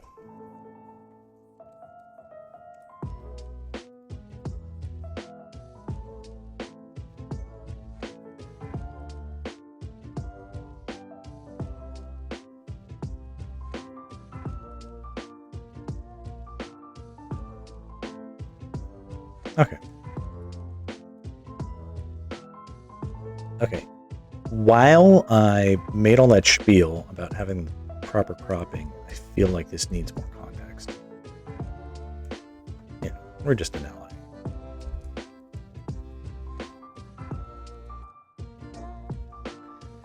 Now if I have to shrink this down ever so slightly, that's okay.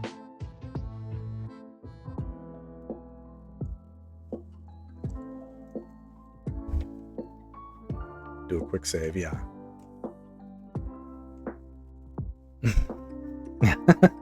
Where's that? What does that have to do with anything?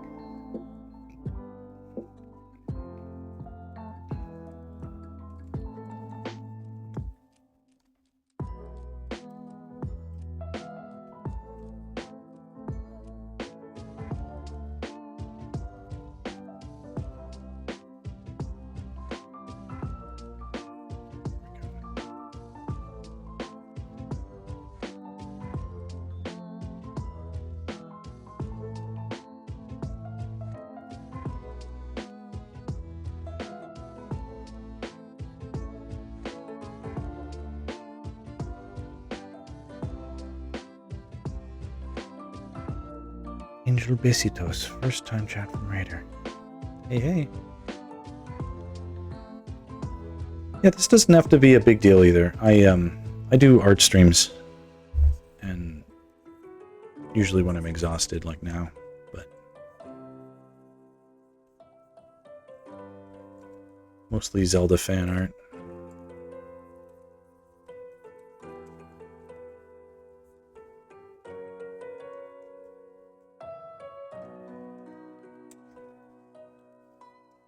Feeling like it's on track.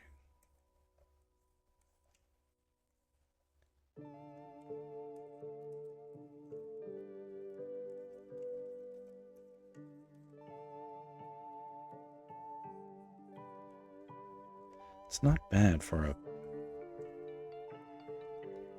piece kind of coming out of nowhere.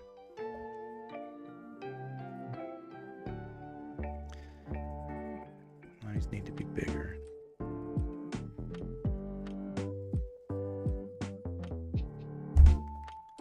Okay, let's get in there now. I feel like that's basically the composition. Did I get the midline right? Why don't I see it? There it is. Okay. Come on. Turn on. There we go. Okay. So, unsurprising to anybody who has seen this stream before, but I like to, if I can, if I'm doing a portrait of somebody, I like the midline of the eye to be like in the midline of the composition. And then I figure the rest out. And that's just something that I heard old Renaissance painters used to do.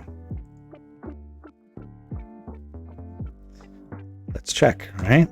This is like, but Max, how do you know?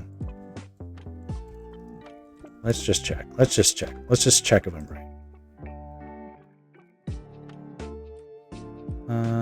Here.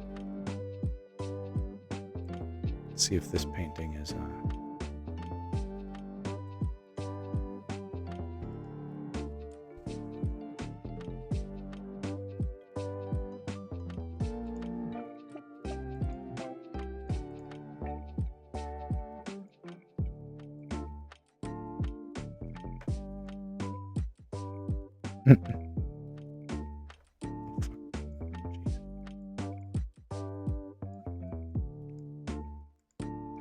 okay, found a JPEG of the Mona Lisa.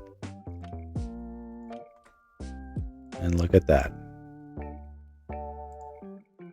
Oops.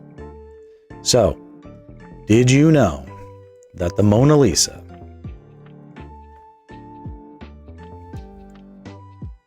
has the center line of the image going right through her pupil?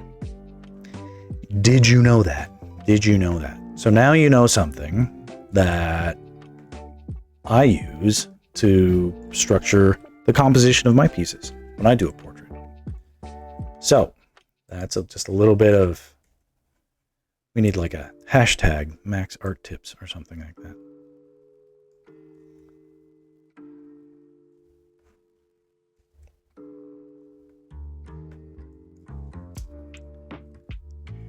Hashtag Art Tips. So it's something, arty tips. Art tips. Oops. All right. So that makes it educational, right? You learn something. Okay.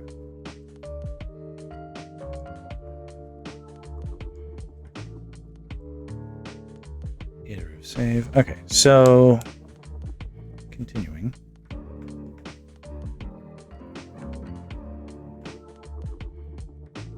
I guess this is the question. What's faster? Just continuing to sketch like crazy, or let me see how far I can get with like a little bit of inking.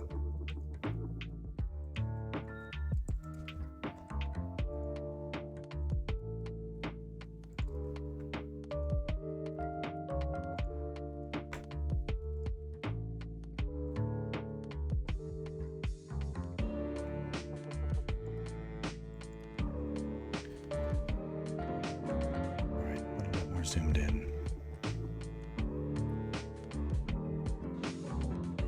Now this is the hard part. Taking a good sketch, but then when you try to refine and detail to it, what ends up happening is like, see, this eye is at an angle, but what I'll tend to do automatically by default is to like straighten it out so that it isn't at an angle anymore, you know, and I'll take this eye and I'll make it less at an angle, and before you know it, you've got something that's like not even the thing you drew anymore. This is the hard part. Underside of an angle, keeping it that way.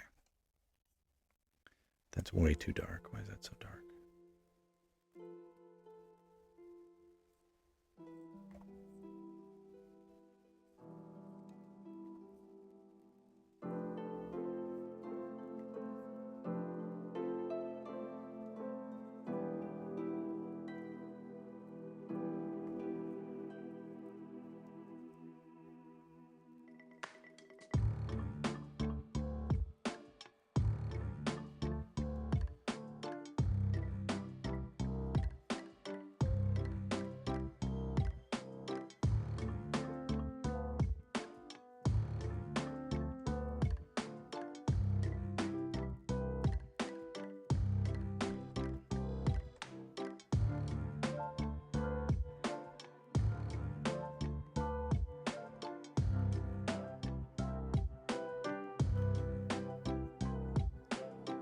Sometimes a tricky angle. Underside. Let's minimize it for now.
Save. I like it already.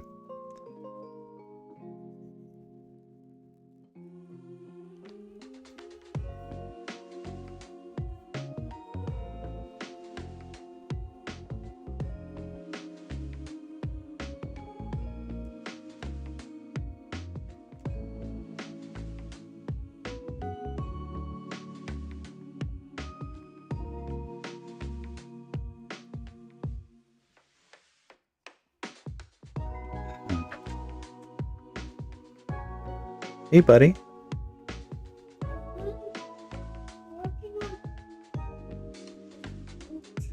Show me your painting.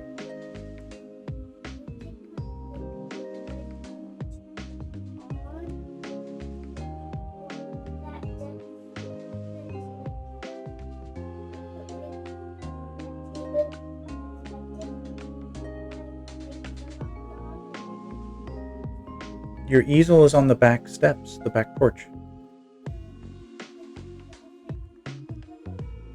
You want me to bring it back here? Why?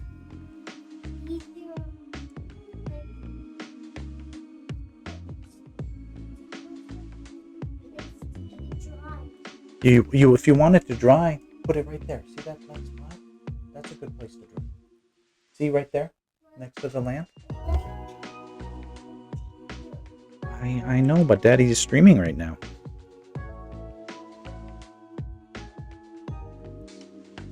You can paint. But I don't have that thing right here. Okay. You can bring it if you want. Lift it up. You're a big, strong boy. Yeah. Yeah, you can.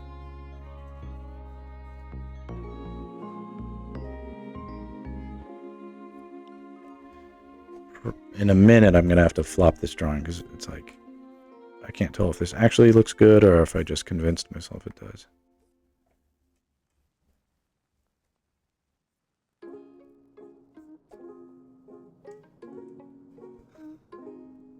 Or what? What's this? Okay.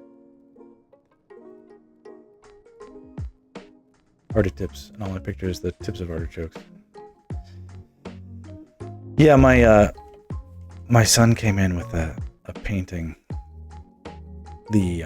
My parents' house is like this. It's like this. Everywhere if you just look in any nook and cranny, you'll find like old art materials, right? So it's like.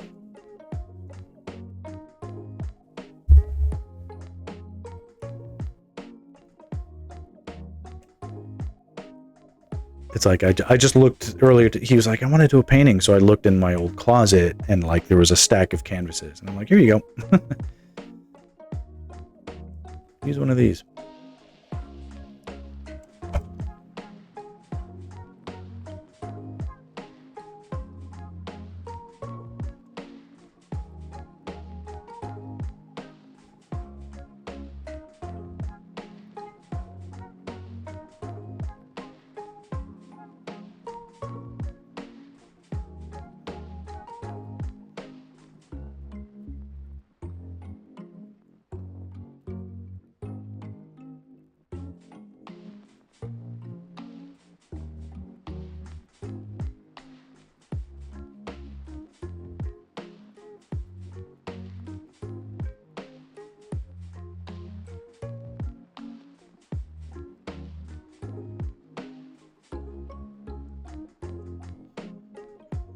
This is not going badly, but I'm getting a little too bogged down with the details.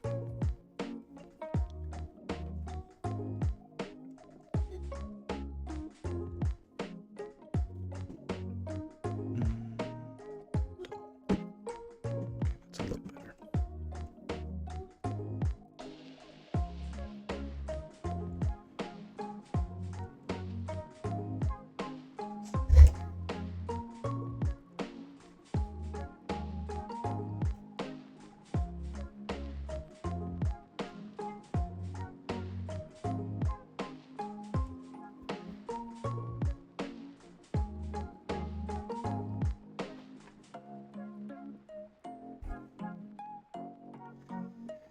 This is the tricky thing.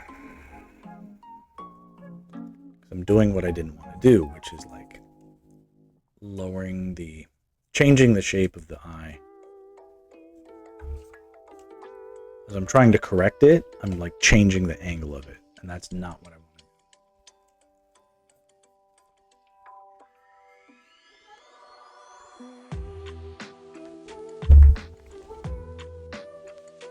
do. Push it open. There you go. There you go, bud. There you go. That's how you do it. You did it. Okay, you did it. I'm gonna be very quick. Just lift up this too. Okay.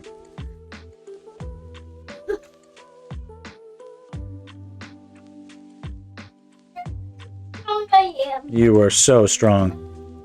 You're so strong. Look at you. I see you picking that up. Good job, bud.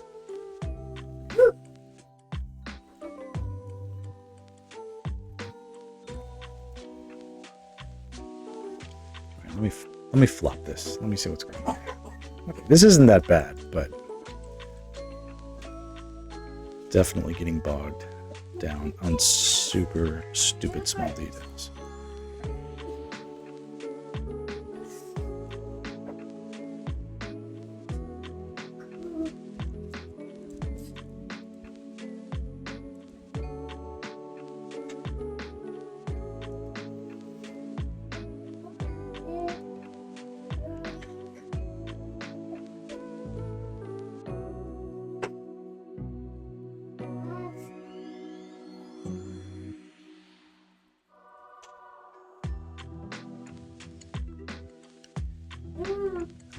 this. We just need to essentially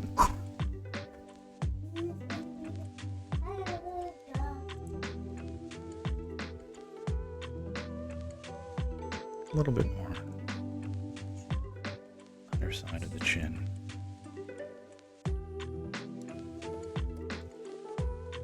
That in, then bring all of this a little bit closer.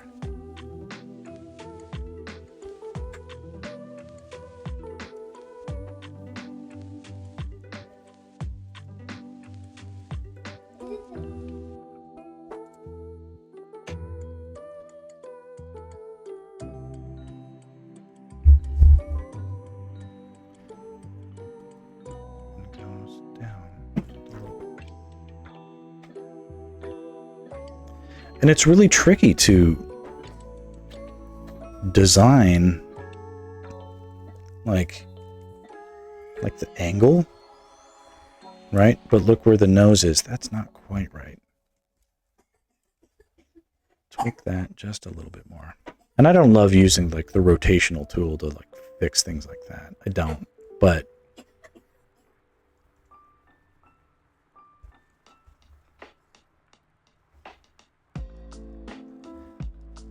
a lot of the times a drawing is so close, it's just a matter of like difficult and mixed perspectives. My son has a cough, but he's been getting plenty of cough medicine.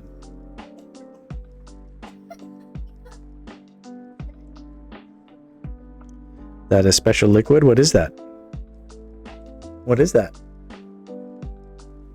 It looks like hand sanitizer. You like it? Okay, just don't drink it.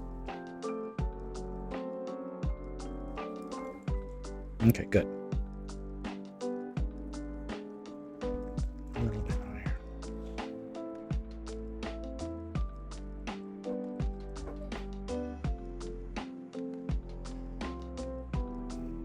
Hopefully it doesn't flop. I'm not going to let it be an issue.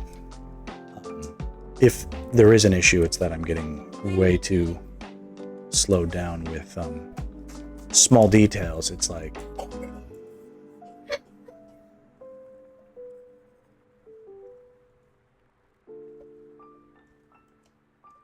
but we'll get there. Okay. Let's go for broader strokes now instead of like super small details like what is happening with like the eyelashes.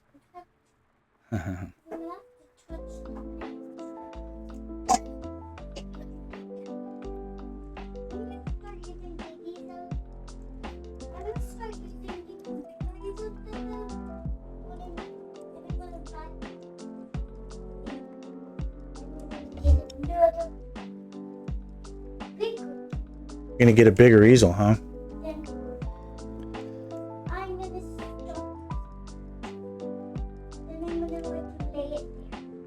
Okay. When you're in hockey? Can you guys hear him talking?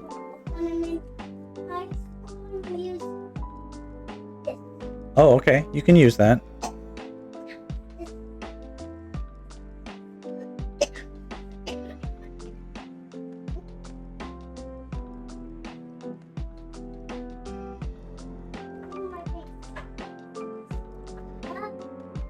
Danny, just like we were...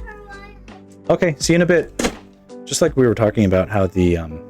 By the way, like, I'm at my parents' house, like, my kids are here, my parents are watching them, like, my brother is here, like, it's not like children are running around with nobody watching them or anything like that. Well, they are kind of not being watched, but it's, like, not in a way that is dangerous or neglectful.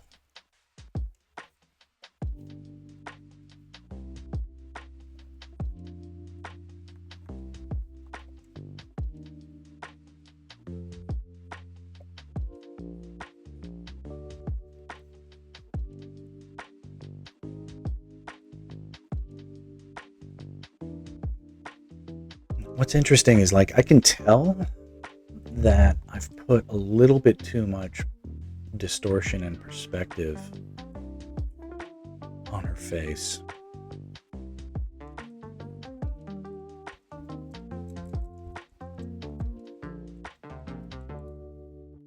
It's like probably should be. Let's not go too far, but like something I might play around with.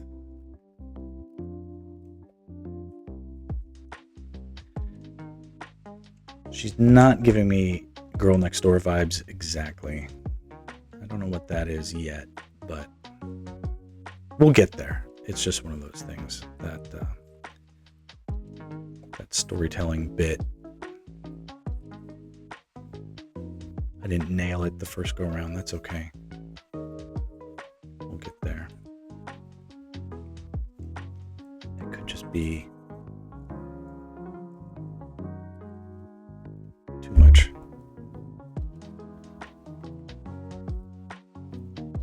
Like Maybelline lips.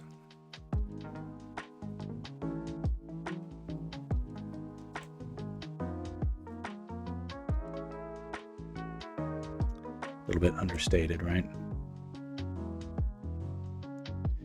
Doing different line artwork? Maybe. They don't end like this. Even if they start like this, they don't end like this.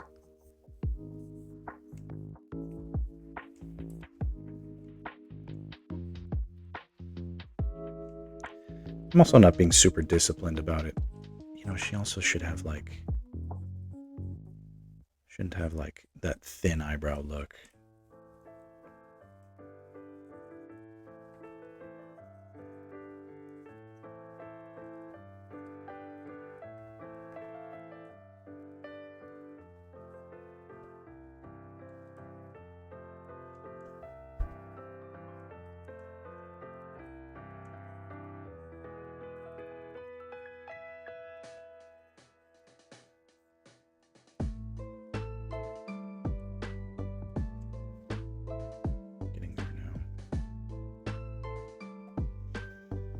If anybody could rock freckles, it's going to be Malon.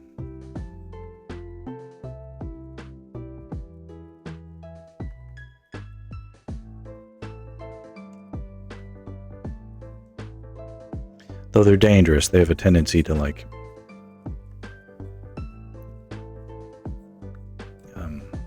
make someone look younger.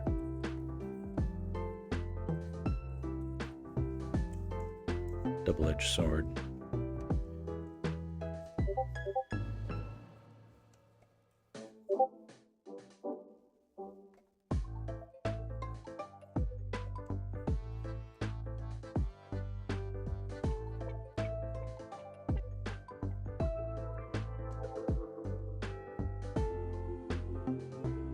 Does my wife has freckles? Not really. My wife has a crazy good skin. I mean, like, it's no indication of like my wife never sunburns. She's fairly, I would say she's fair-skinned by default, but like, thankfully, our children have inherited her skin instead of mine.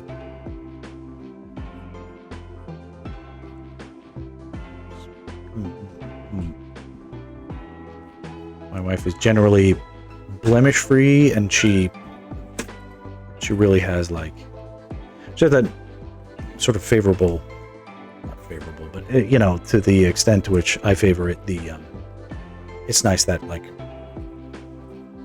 her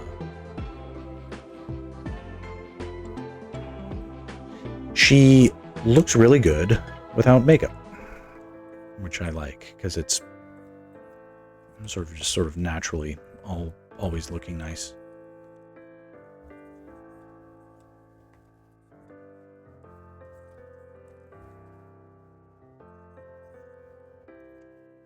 And I guess that's sort of like a girl next door trait, where it's sort of like you fall in love with her before, I don't know, what is that? What is that vibe?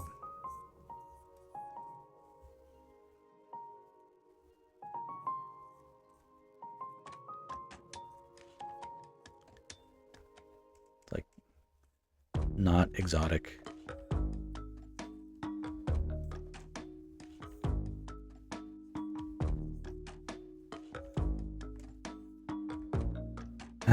Not that exotic is bad, but it is, yeah.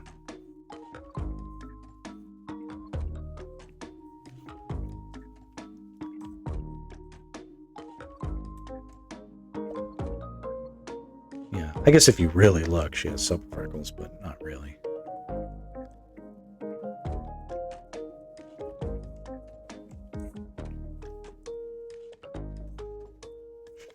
Like, I have freckles too, except it's like, they're more the sun damage kind of freckle. Let's look here.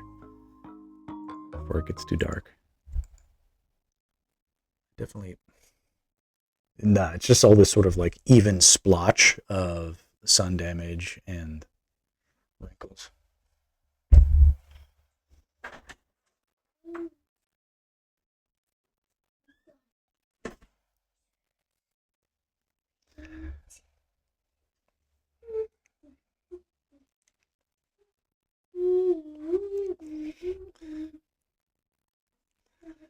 All right. It's hard to see. Yeah. Oh God, look at this. This isn't hard to see. Do you guys see this like weird gray hair? It's like it's like a black cat with one big whisker. I like to put that blue liquid on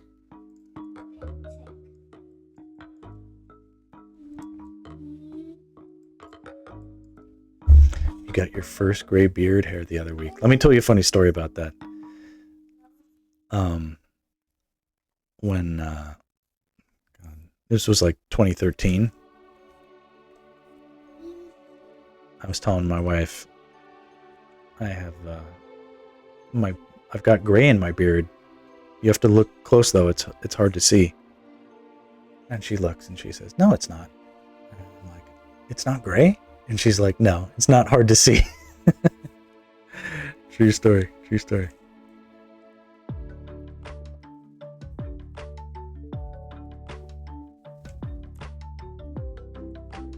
Is my voice echoing?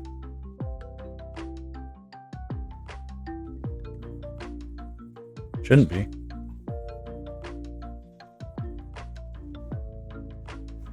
Okay, good. Danny, just reset the stream. Or you have two streams open.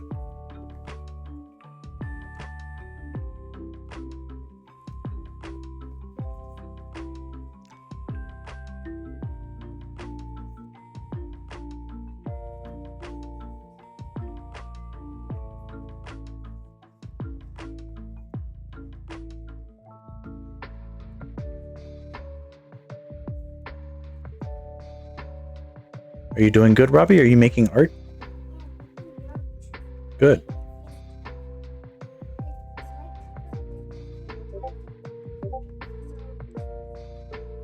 Oh, if let me try something. I'll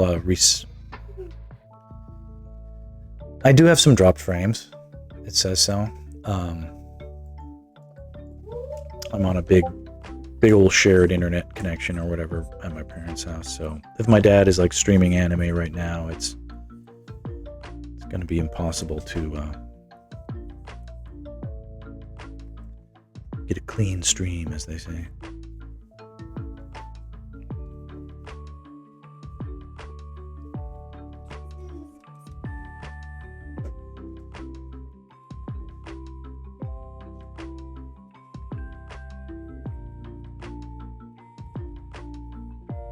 Click save.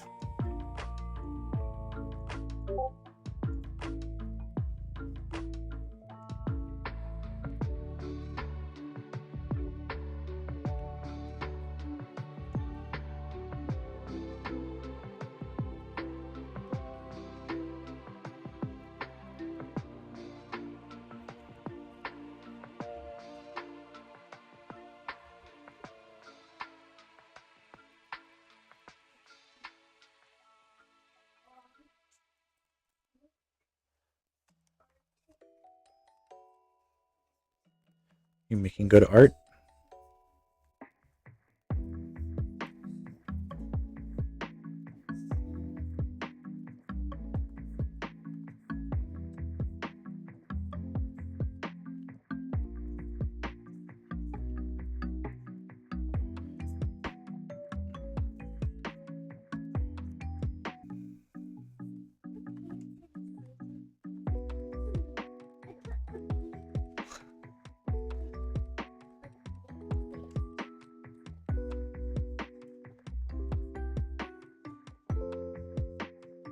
Just sort of a subtle thing.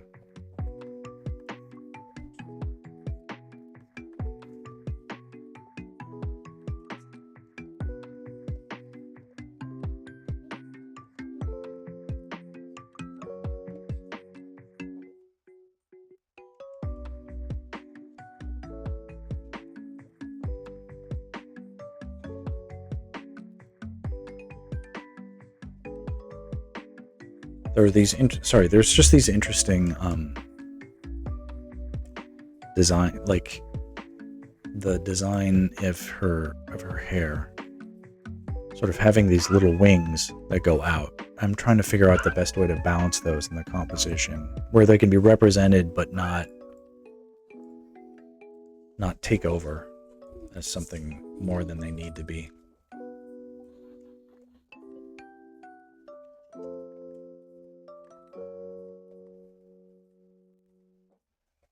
That. Sometimes it's like, instead of looking at the drawing as I'm drawing it, it's easier to look at the drawing on the smaller version, like the OBS screen.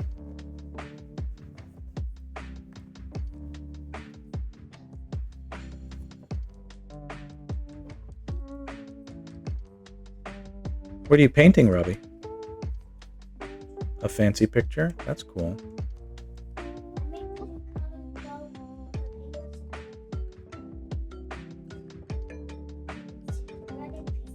Oh, red and pink are beautiful colors.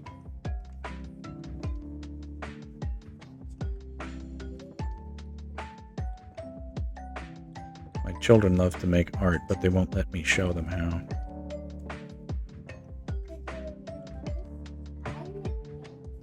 You make fancy art? That's good.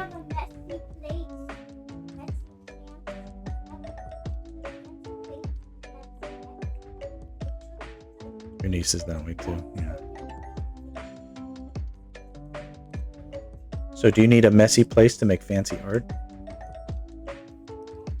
You need mess to make fancy. I get it.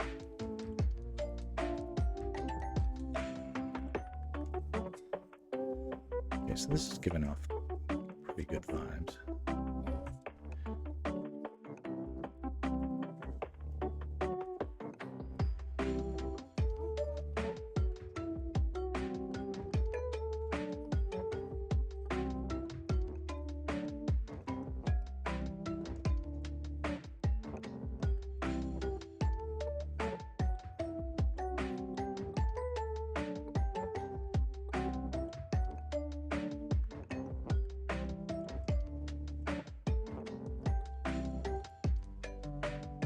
Okay, I think we managed to get there in a composition without falling into like the Gooner trap.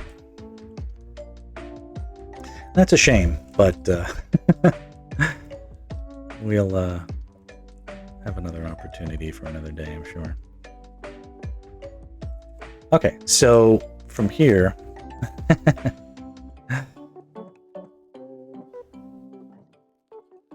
no, there's always time for Gooner takes on stuff, but we don't need to make that the point of this. This is obviously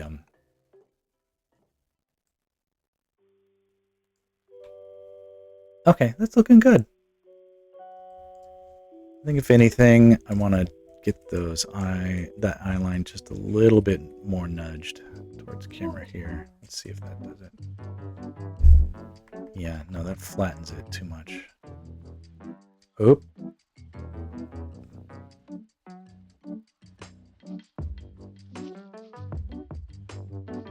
Holy fucking shit.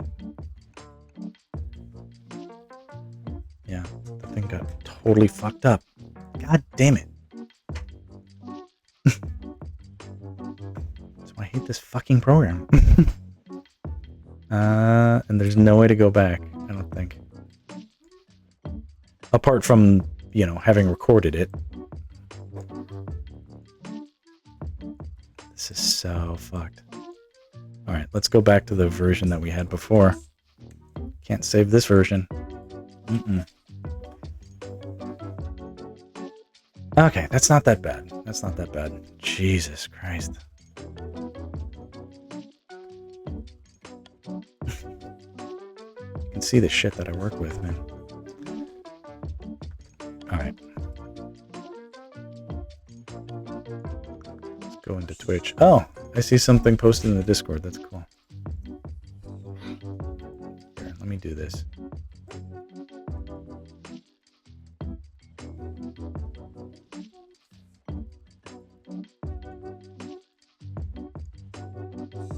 Can I pause this and go back?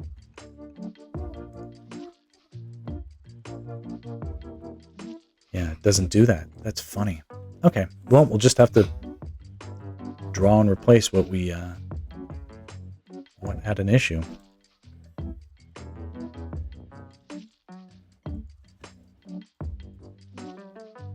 Yeah.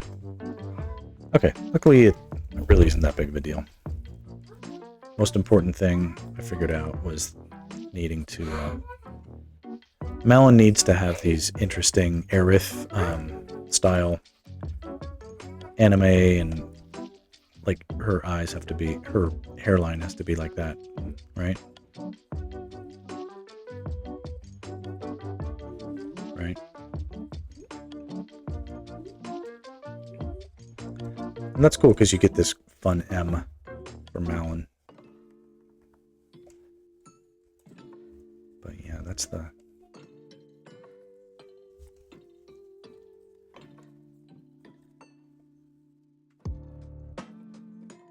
Quickly see what we can do to restore what we lost. Never forget what they took from us.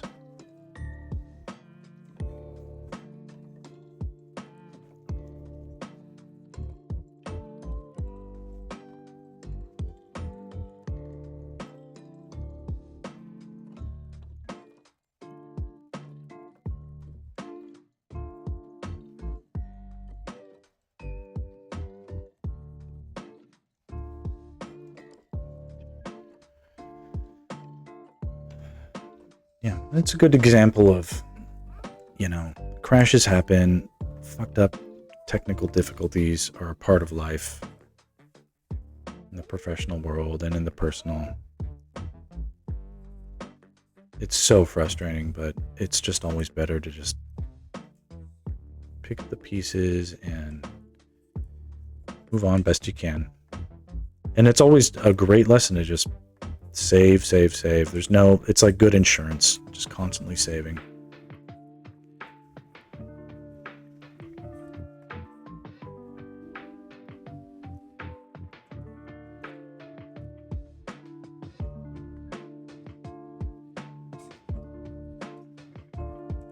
This will probably be the orientation, the final orientation, given that the other two drawings I did of girls had the girls facing the other way.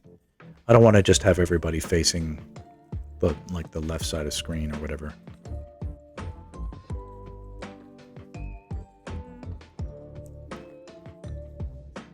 Okay, so we're still there. We're still here. It's all still working.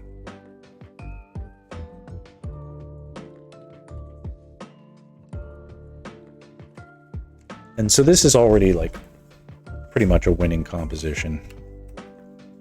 Save a new version. Oops.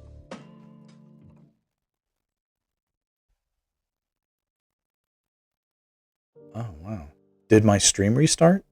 That's interesting.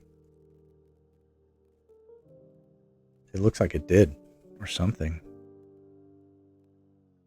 I mean, it looks like it didn't, but I don't understand. Anyway. If I can rope my bro in to bring more wine. I went down for a few seconds? Okay.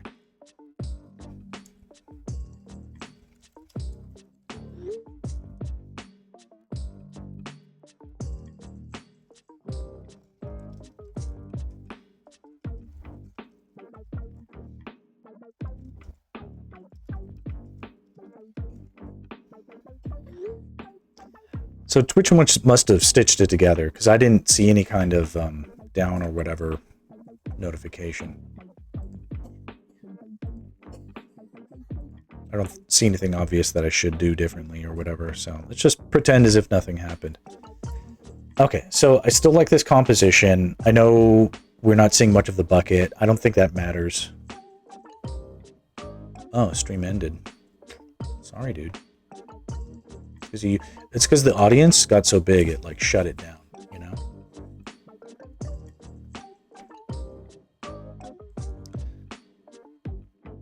Flop this. Hi, Robbie.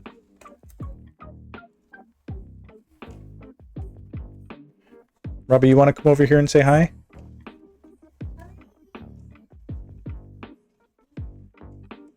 Come over here. Oh, there he goes. Well, that was it.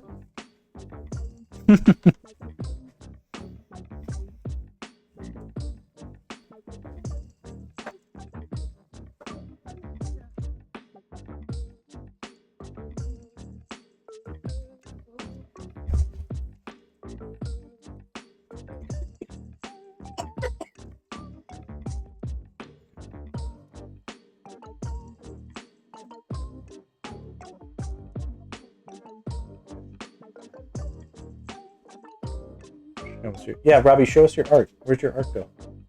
Is it on the easel? Oh, you're not finished. I'm having a lunch break. You're having a lunch break.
Yeah, he's like, get off my case, old man.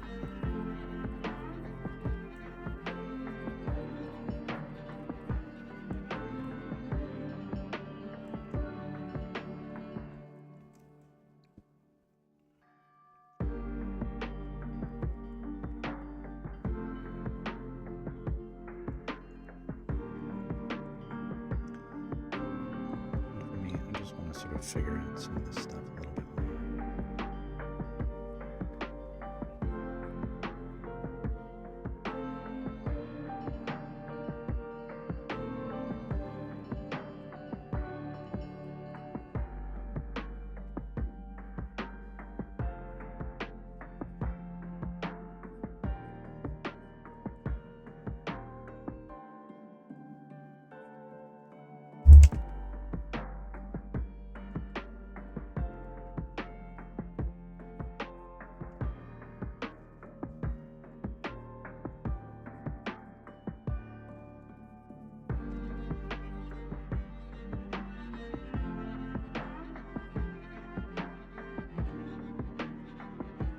Broker, welcome.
Tricky stuff.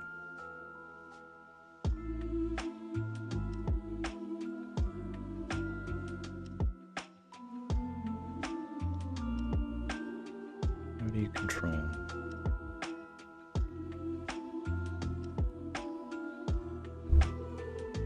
Those kinds of details.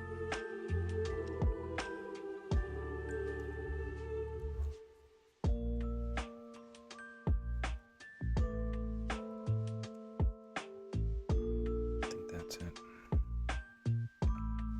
But a little more smile now.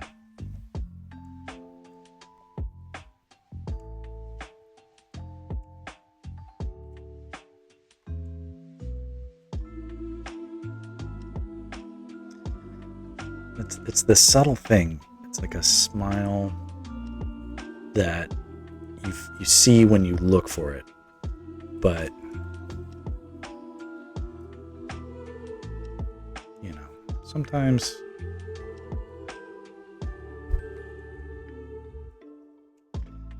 girls have a way sometimes.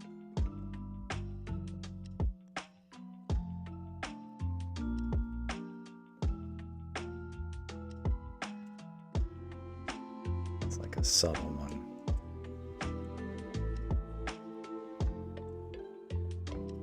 It's like a smize, right? Smiling with your eyes.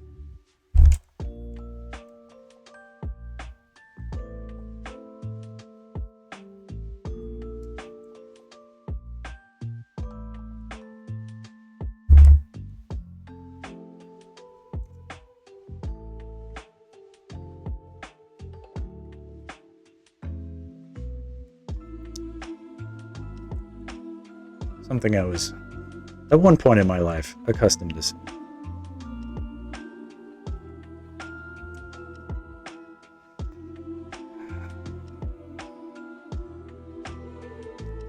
There's definitely a mystique, and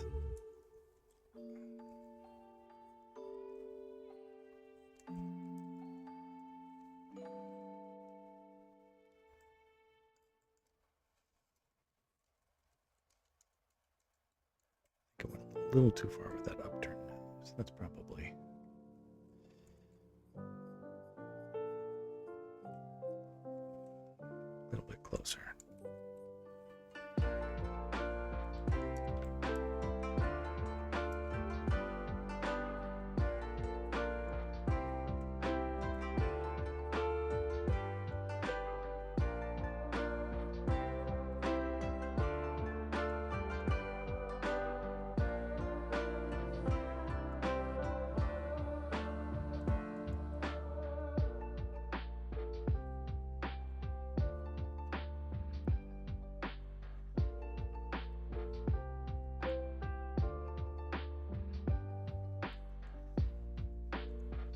Okay, I'm gonna start toning this in, and we're in, I don't know, I wouldn't say the home stretch necessarily, but right now it looks like, for me, the nose has the, is like the troublesome zone, and that's nothing, so it's nothing I'm worried about. Let's get in there with the rest of it. Okay, so the straight shot here is to add in like the tone where there's tone, right? So the hair is darker than the skin. We need to make that right. Actually, the first thing we do is we carve out the neg, which is the negative space, right? So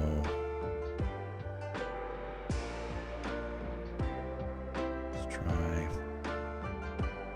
what would it be? Maybe this? Yeah, it's nice and thick. Okay. So we're just drawing the negative space, separating what is the foreground from the background.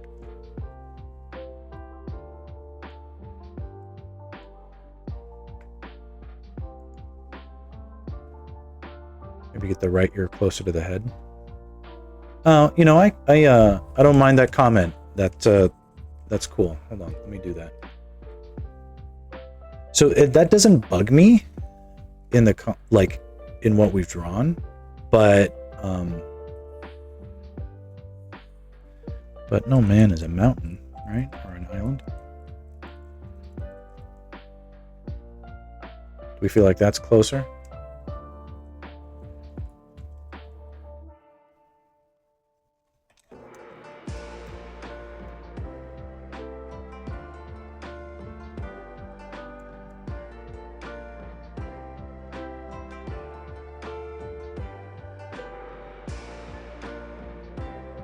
No, alternatively, I'm okay with her body being smaller. I feel like she's a little,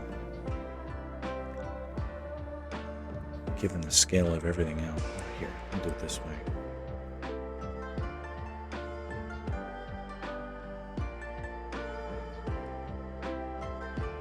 A little unnecessarily large-bodied.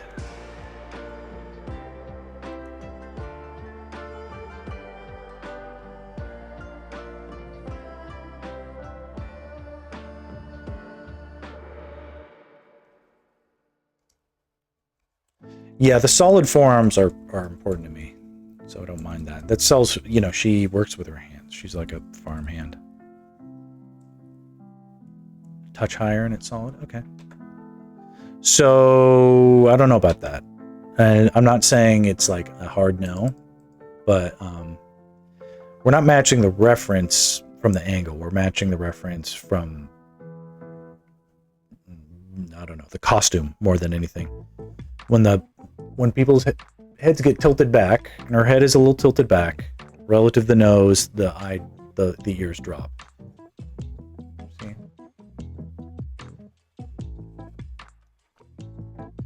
It's not setting off any alarms to me.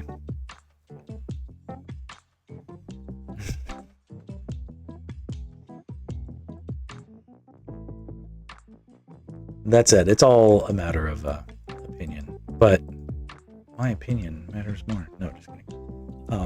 No, I appreciate the chiming in. The stuff like that, I absolutely want to know.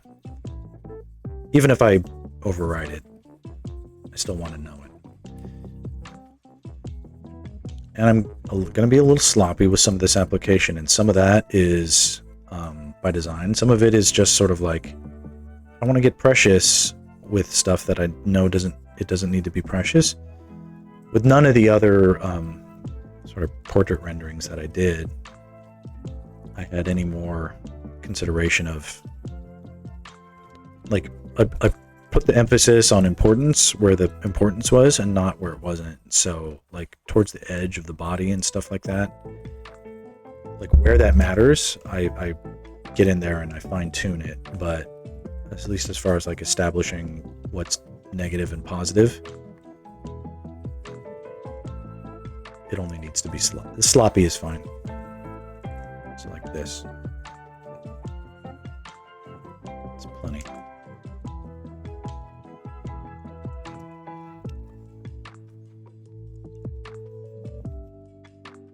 Touch lower. There's no cow, right? There's no more cow. The cow is out. Okay. What I might do on this version is put a low-lying sunset on one or the other edge.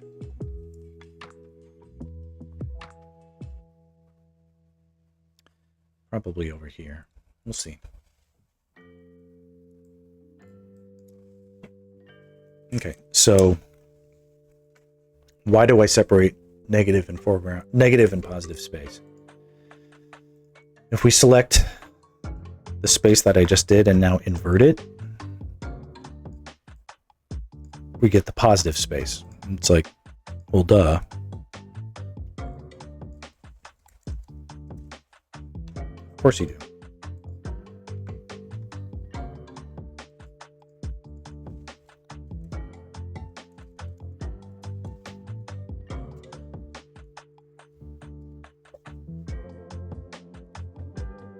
But that comes in handy later. It's a little hard to see why now, but it comes in handy later. Okay. So now we're just going to do some toning. And so now the brightest thing is a little bit gray. That means we can paint in light.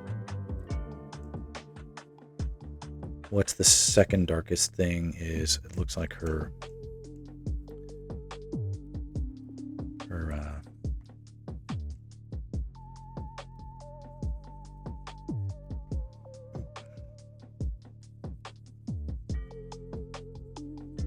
or sort of, what's it called? Scarf around her neck, whatever.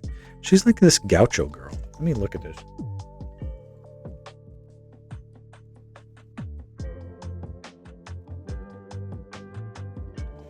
I think, Squirrel Reaper, I see what you mean, but it's well within tolerance. We don't need things to be perfect. In fact, it's like avoiding that is sort of important. Gaucho girl. What's this look like? Okay, not what I thought it would be, but not far either. I've like convinced myself that Marin is some sort of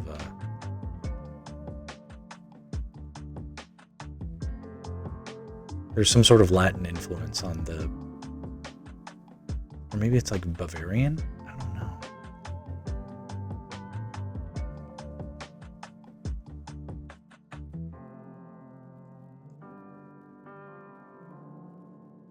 Huh. I guess they can invent their own aesthetic too. It's like, who are the Gerudo based on? Gerudo.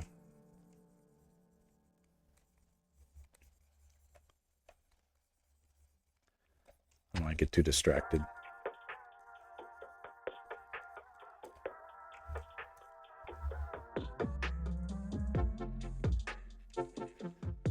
Okay, second darkest is her dress. So we paint into that. You can see I'm still being sloppy.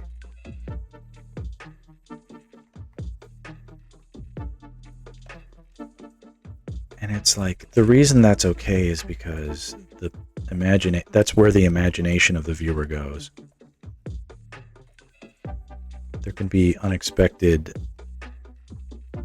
like by not chasing perfection in every single instance of detail,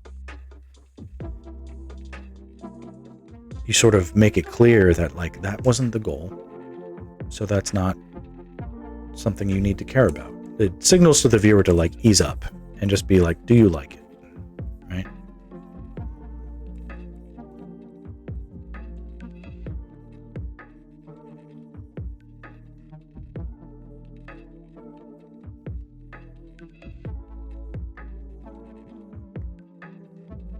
When like a viewer sees that when they look for errors, they find them everywhere, and yet they still like the piece, the takeaway is that like genius at work, you know?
Hey, Mom.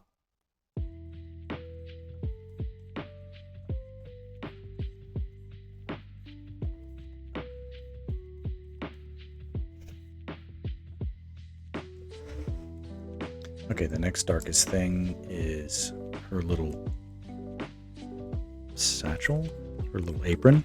She has like something here. Oh, actually, it's her bucket.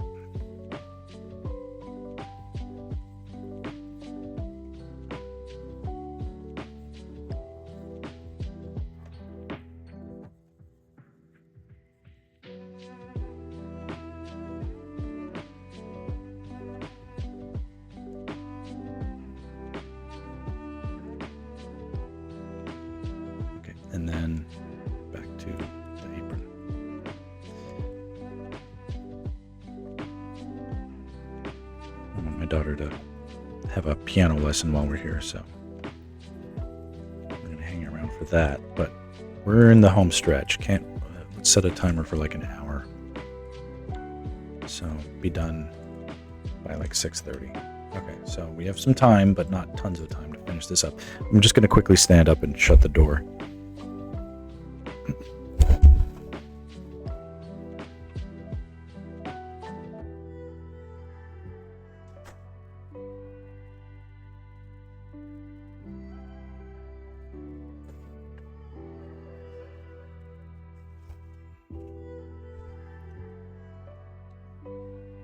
Let's see here.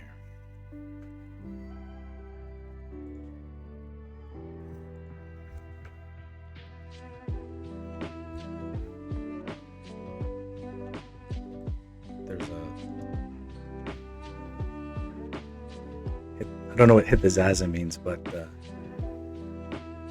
there's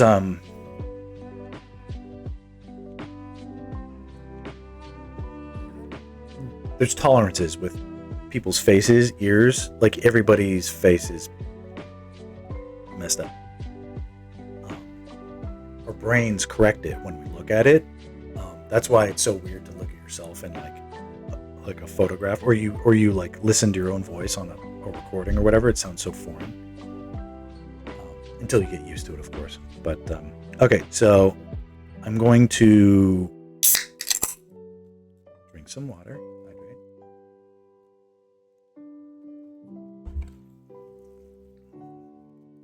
But it's getting to where I've got about an hour before I gotta start packing up. So I'm going to do my best to crush this out, and time limits are very helpful. They're great. They're really good motivators, and so what I'm going to try and do is not obsess, or I'm not going to not care, but I'll try to talk my way through, but really focus on seeing how far I can get the image. This would be nice to have something to show for the week. I know I've been busy with work, and that's unavoidable, but this looks like this is worthy. I'm glad we did this, and I appreciate everybody's support. So let me go as far as I can. Oh, and the important thing is in probably about 30 minutes, my headphones are going to die. So I'll lose pretty much everything at that point. I might just simply turn off the mic and listen to my own music. So prepare for the unexpected as we go forward, but this will be cool. Okay, small thing, but there has to be a little bit more. Okay, it's fair. Yes, there's to be a little bit more tone to her skin than what I gave her here, because her skin needs to be darker than her clothes.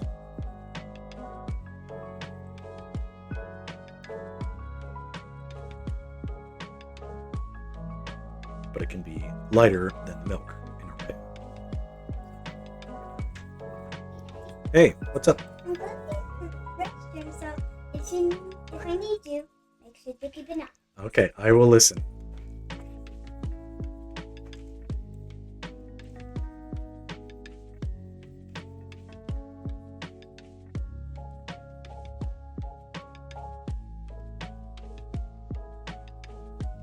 Again, not being precious about it. Like, if you guys can see that this looks good, and you have to imagine, like, half of you are probably viewing it on an iPhone or like a smaller device. It's a shrunk down version of a zoomed out version of a shrunk down version of an image. That's why I talked about things. It's like resolution doesn't matter. It's all about composition. It's all about that first read. It doesn't, you can look at the Mona Lisa on a postage stamp and it's still the Mona Lisa and it's still beautiful, right? So it's not about, Kiki, please shut this door. No, it's okay.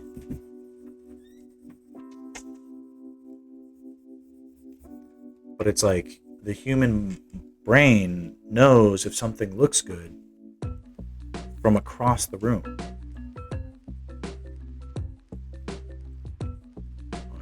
music this is, but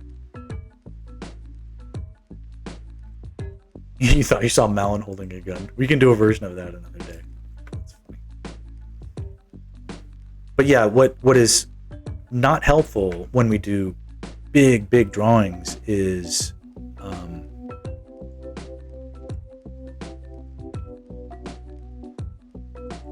let's try this. I don't know if any of this will be good.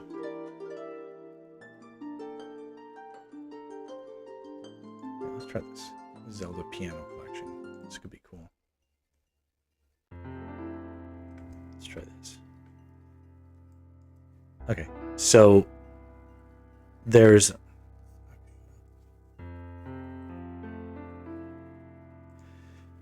I get so many robocalls from my kid's school just letting me know, hey, did you know that there's school tomorrow? It's like, yes, I fucking know. It's Monday. You don't need to be told that there's school tomorrow. Okay. I got sidetracked. I don't know what I'm talking about. But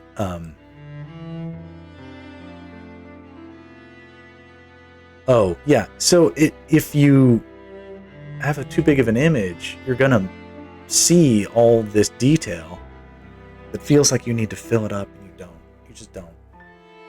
That's not what people see when they're scrolling Instagram. It's like a shrunk down version of a shrunk down version. You'll be lucky if 1 in 200 people like stop and be like, I want to see more detail. They'll like it even if they don't do that. They don't need to know that there's more detail there. And if they want more detail, then good. You know, tell them that'll come later.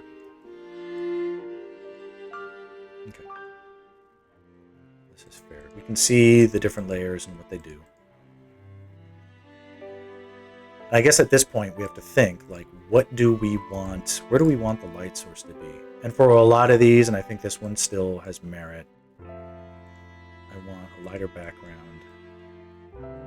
Because it's like, it's either sunset or sunrise.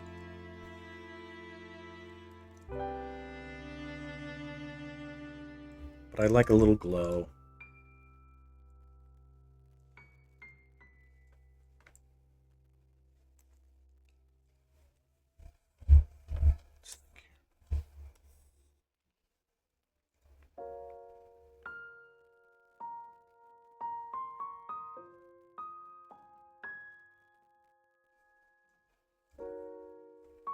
Maybe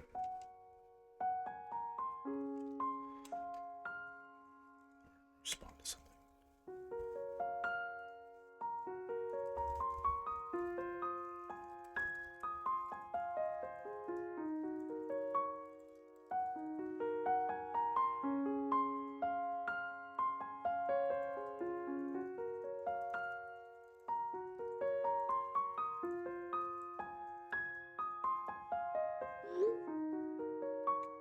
One hour.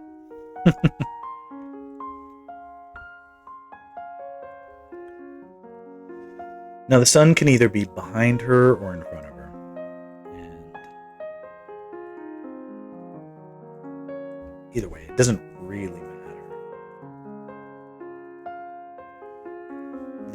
What's easiest is, I think, like a backlit, and then whatever's in front of her, because sunlight can reflect off of anything.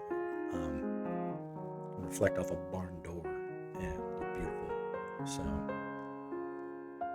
let's put the sun behind her, and we'll make it low this time.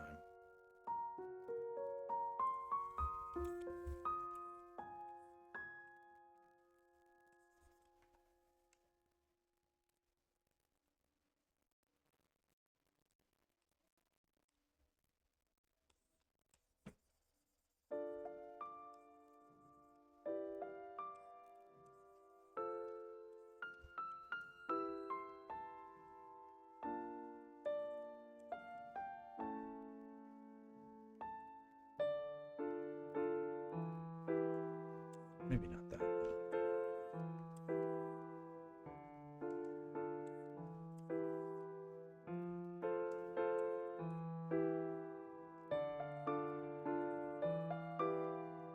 It can be low, but if it's too sharp, it becomes like a focal point, which isn't what we want.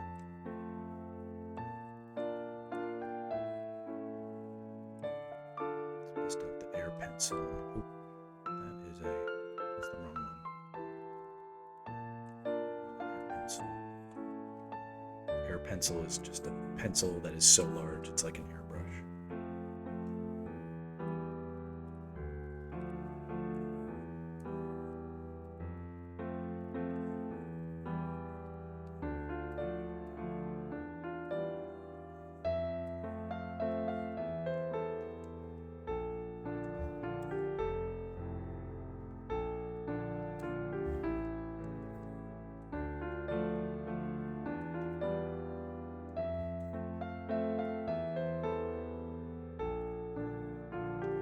Bits of contrast. Light, dark, light. The dark can be coming from anywhere. The light can be coming from anywhere. It doesn't matter. It matters if you're including it as if it's like some sort of important detail, I suppose. But a person's imagination will justify it wherever you put it. It's really just about where do we want the eye to go? This light coming towards camera, then behind us, and bouncing off of it is enough to give us an indication of a highlight anywhere in her eyeball. It doesn't matter. Now, we save those for last, but we can get a sense of, hey, buddy. How you doing?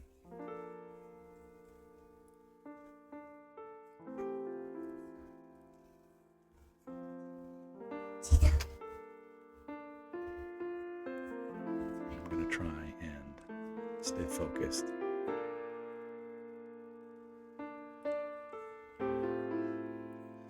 But essentially she's a little bit backlit and we've got light sort of diffused in the foreground and catching on some of the underside, but not a lot of it. Hey guys, do we need to be in here? I thought you were doing piano lesson. Here's my sheet, and I think you would like to play up there.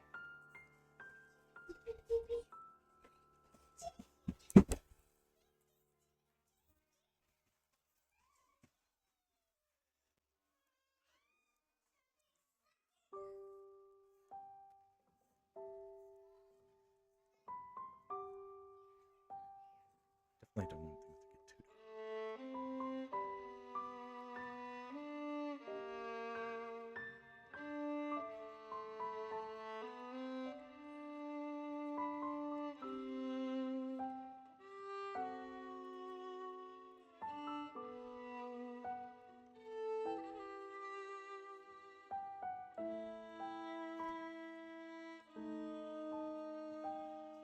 automatic door closer.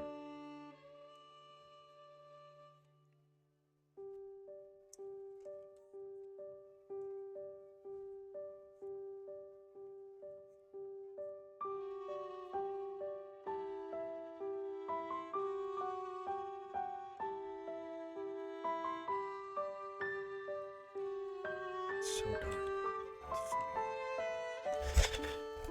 It's funny. It's funny. I come to my parents' house because theoretically it's helpful for like from like being a parent standpoint, like they help out, but it's almost like it's more distracting here.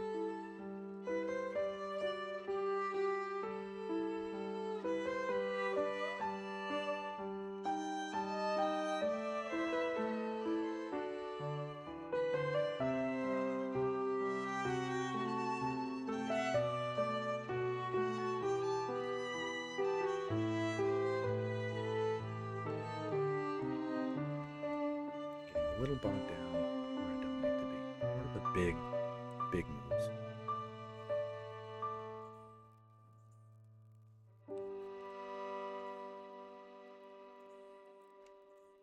Where do we know where the light isn't going to be and where it is? Light isn't going to be very present in areas that are tucked in.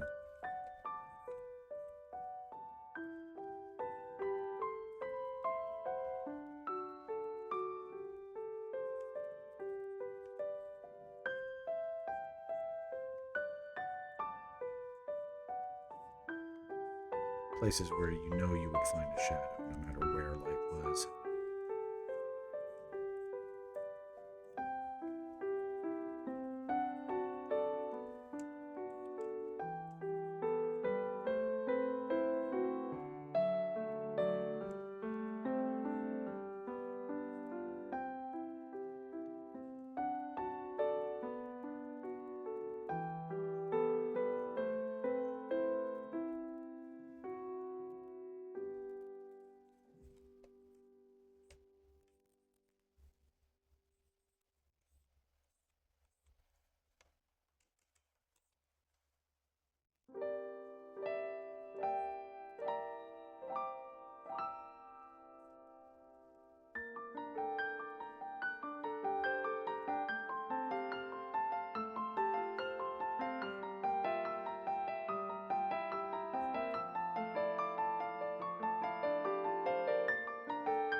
You like the music? Okay.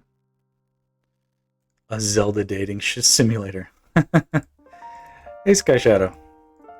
Welcome. I'm doing my best to focus on the drawing. I've given myself a arbitrary time limit of an hour to try to crank out what I can on this. So forgive me if I'm not that interactive.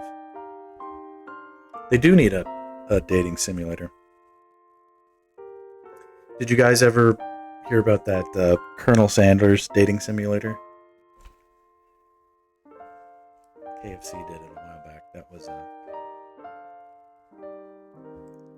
certainly something. I'll bring it up on a later stream, but I know the director who made that. Okay, we need to into this. So into this, we can start to have some glow.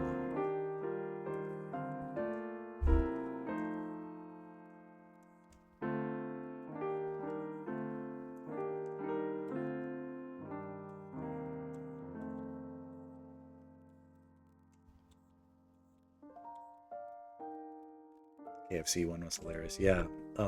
The guy who made that is a director friend of mine.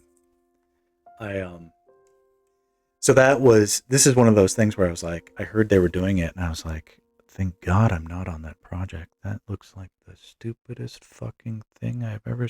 And like they were doing all these anime references, and I was just like, what is it? What is this gonna? And I was like, I was on a completely different project. I was actually on the Clash of Clans movie or whatever they did, and I was like, thank goodness I'm on that piece of shit instead of this piece of shit.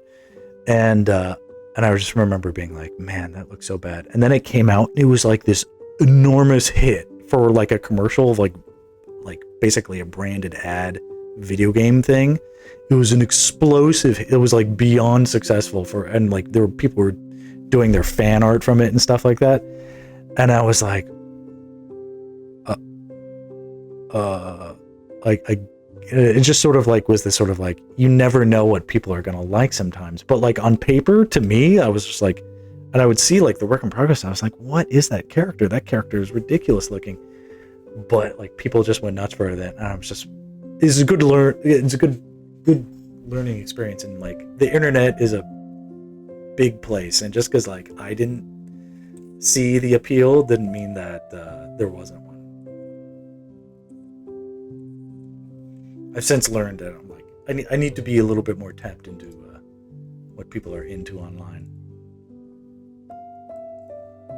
There was because it was like in that instance I was like, wait, am I the boomer? Am I the bad one?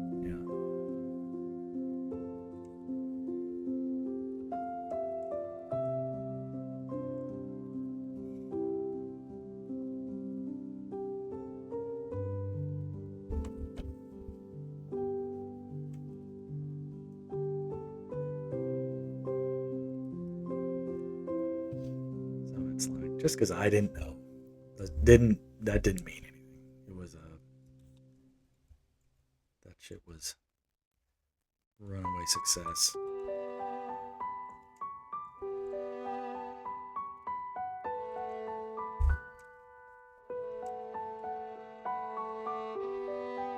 It was like beyond their scope of success, where they're like, wait, this is great, and then they're like, wait, people are drawing naked versions of Colonel Sanders now, and they're like, how do we get them to stop that? They're like, you can't, and they're like, oh my god, what have we done?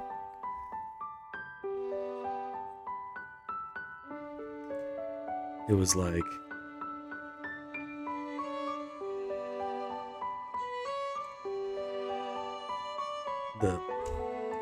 the dark side of going viral.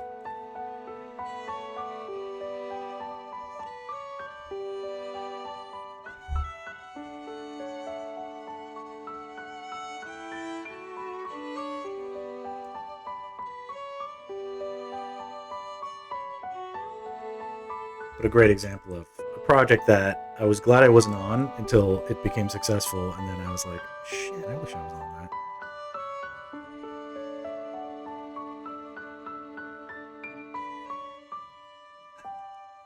He's got a black stick figure body. Oh, that's funny. True.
So this is a tiny thing, but when I draw eyelashes, I really try to, if I can, even if it doesn't really make sense, I try to make the eyelash point to the pupil.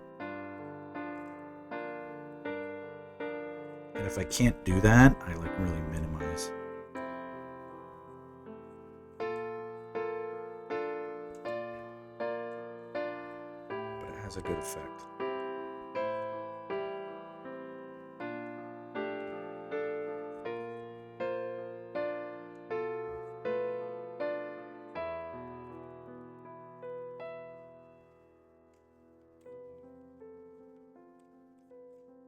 It's like a nice face so far. So we better save.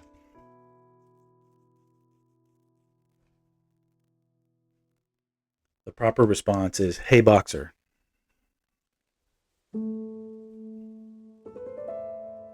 You can't just call him boxer. It's, "Hey, boxer." Hey, boxer. This will be a joke I'll make for like a day, and then no more of that.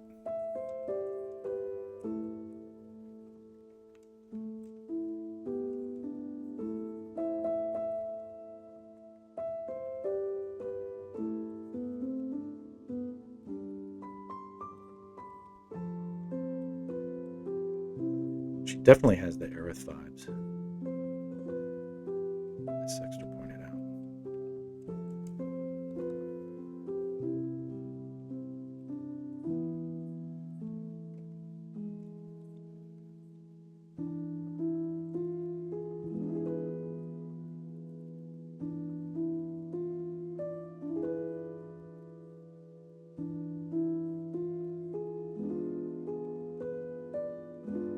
Too much.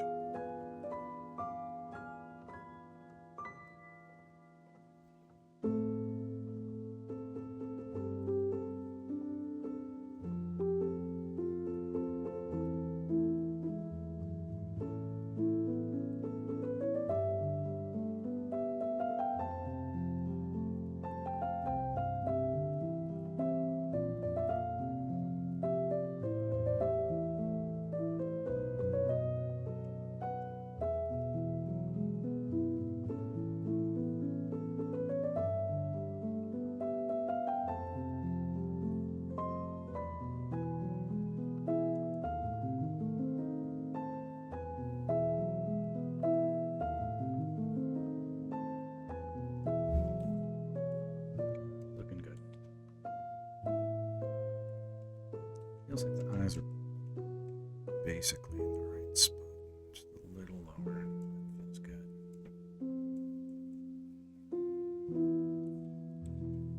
The right vibe there.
So when we zoom really far out, it's looking good. That's a great sign. Now we just need to keep that up. So something that is probably smart to do at this point is, because we're not doing like highlights and anything like that yet, but let's start to think about how we can carve up the background a little bit with like light, like basically losing and finding edges. And we have a lot of negative space in this, which means we have a lot of space to fill. But as long as we save our way through it,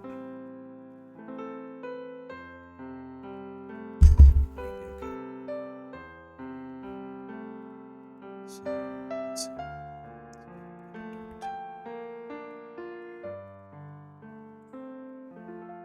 Okay, and it's just sort of like, where do we want contrast? We want to sort of make the eye go up here.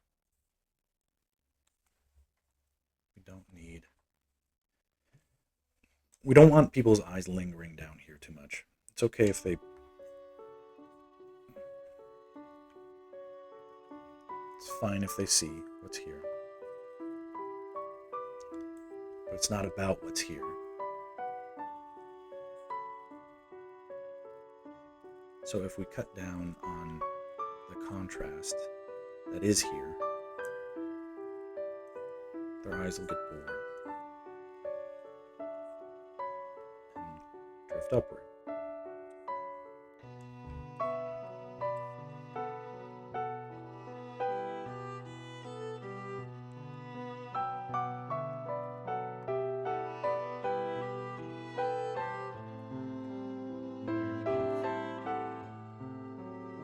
Milk, we have a jug.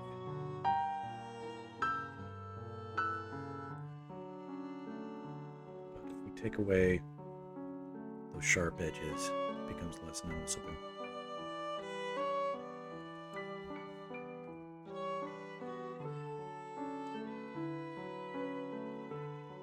And then we reward the eye where we want it to go. More so. That's a hard angle for me to make that stroke.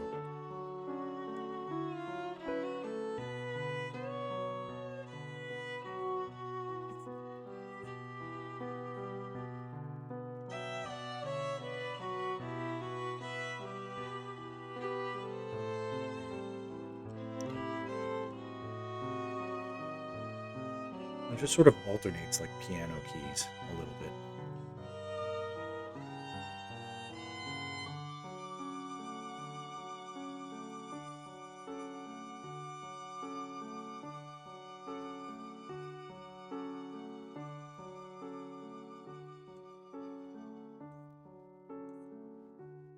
Feeding upward if we can towards best girl.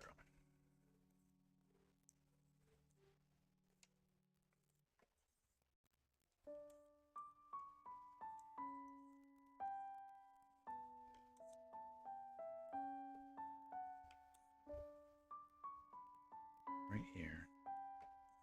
That's good, but that's too much contrast. So soften that. And then in here,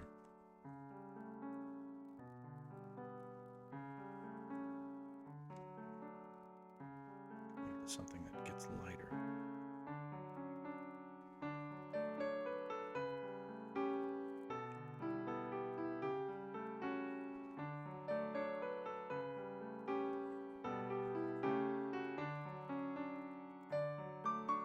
The strokes are not perfect, but it's okay.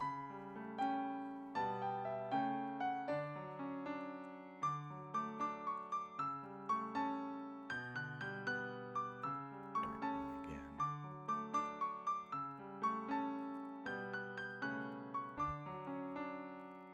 Even if it feels like I made a mistake, it's okay.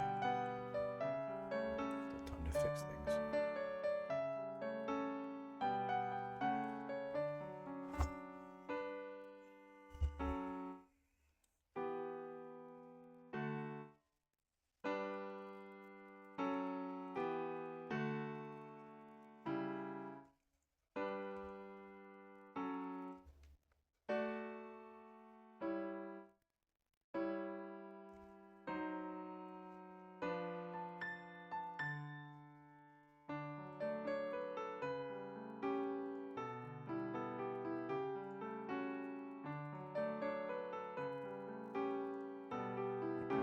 little too soft. It's a subtle thing, but I don't want to feel like I'm stomping all over my drawing.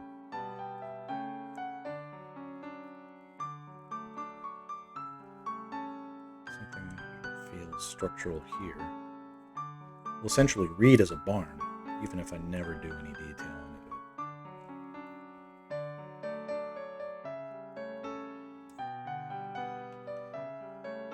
Looking at this now, I think we can move that sun a lot higher. Yeah, that's fine. A spot for that to go.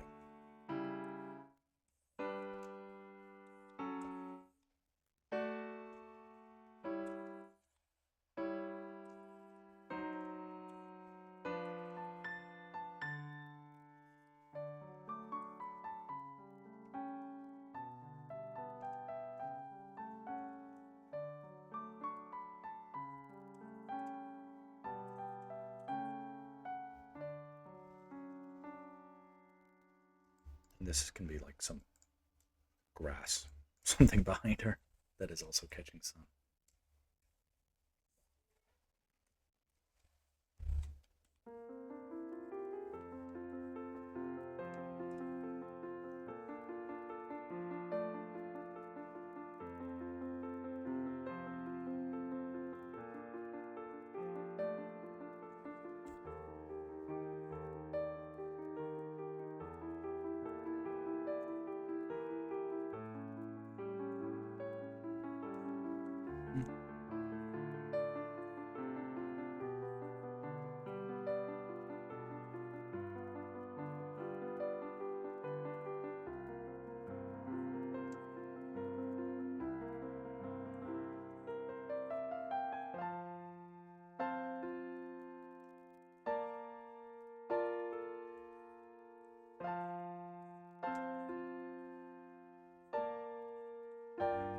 Sort of just thinking about composition.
Subsurface scattering here.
There we go.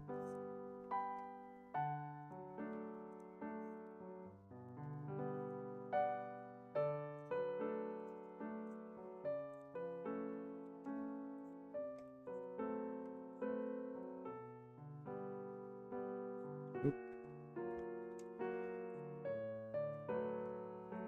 That's the sound of my headphones dying.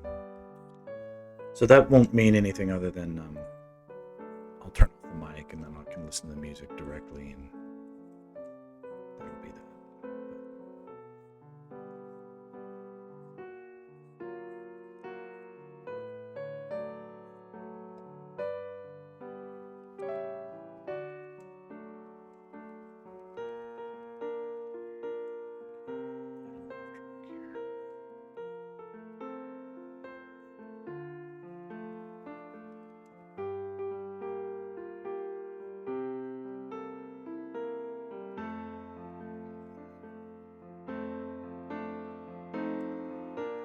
Face is getting a little lumpy.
Flip the canvas.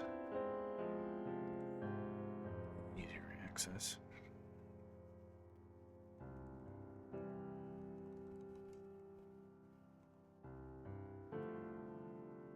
Jesus Christ. It did it again.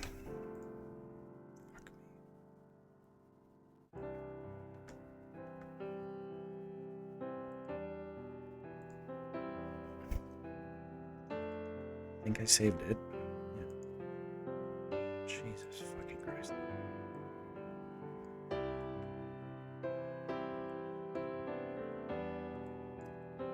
Yeah, I crashed again. It's okay. It's... Don't lose everything.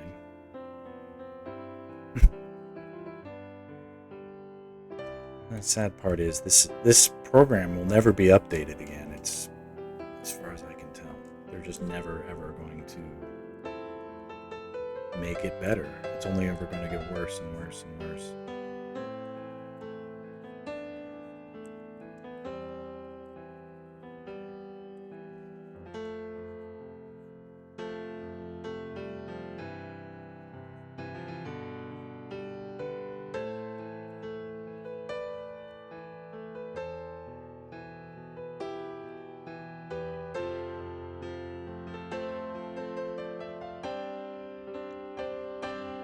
Wasted potential. This could have been the God drawing program.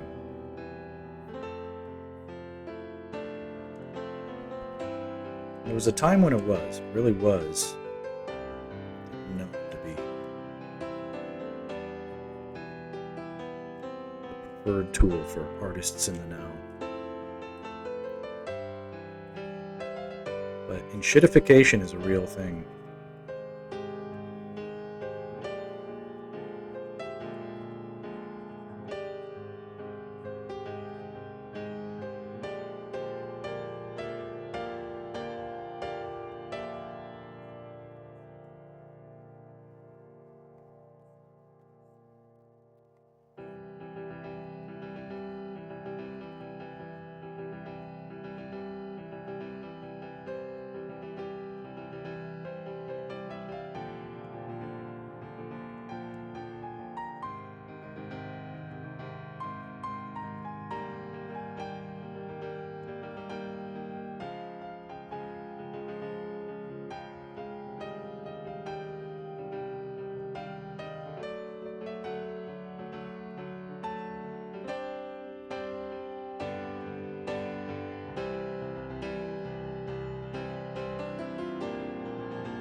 Yeah.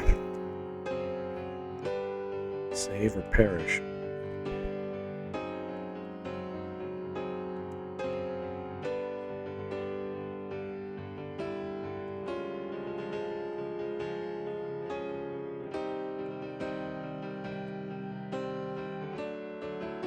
You can see that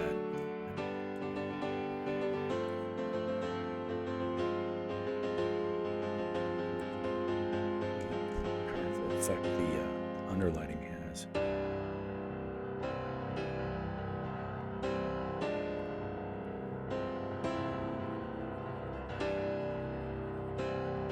The flips are too dark, but I'm doing that on purpose.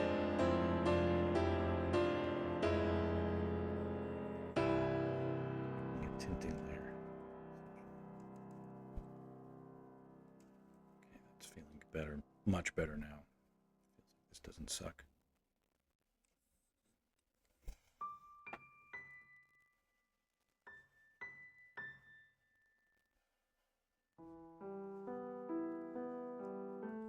Okay, catching up to where we should be.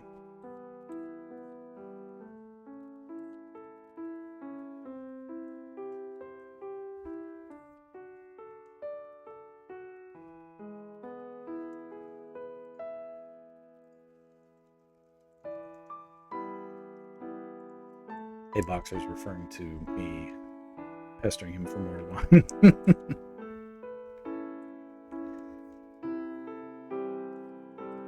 The artistic struggles are real.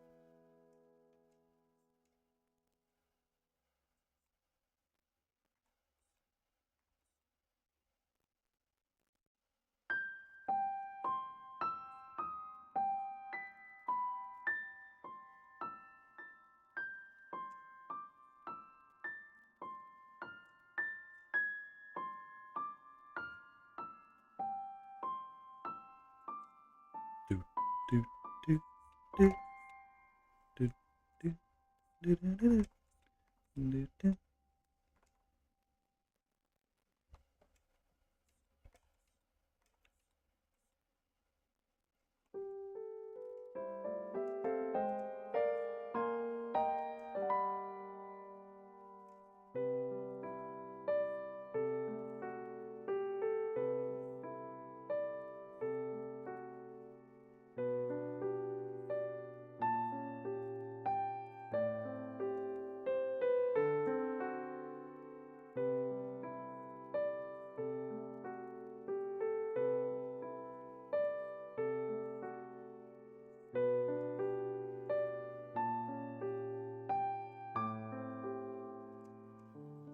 Getting there.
Go back and and it's like, oh, I hate everything I did. That's great.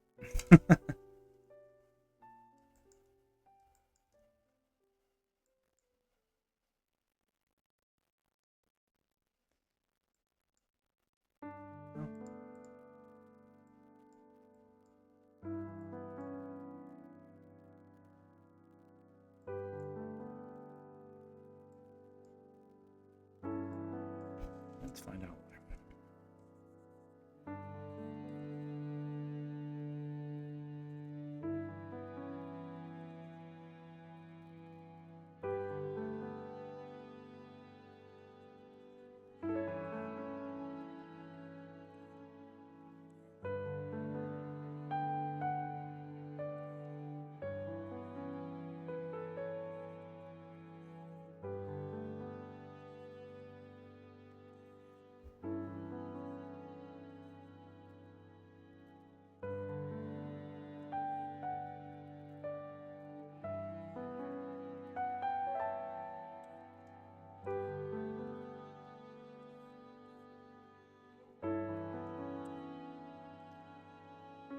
You know what? That looks better. Look at that.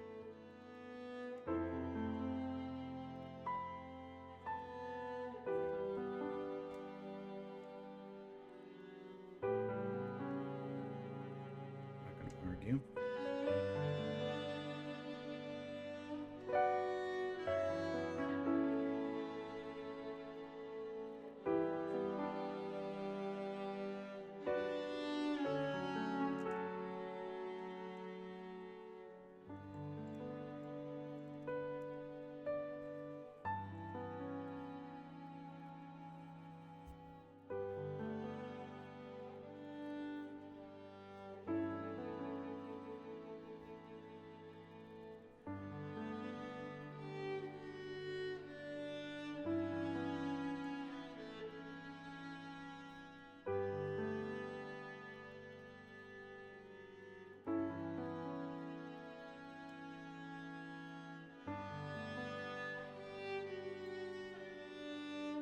Cool. Whatever. Hurt me none. I wonder if I might benefit from switching up the brush to something. This is looking decent.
Did I get up super early today?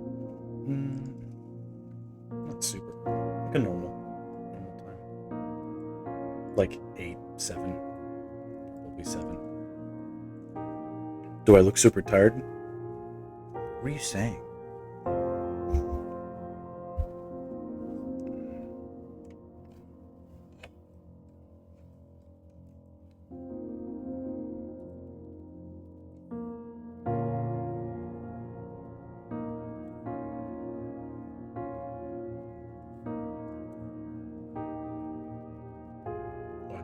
It's just the shitty lighting, I'm sure. Like, he doesn't see that he's sucking at drawing. Should I say something?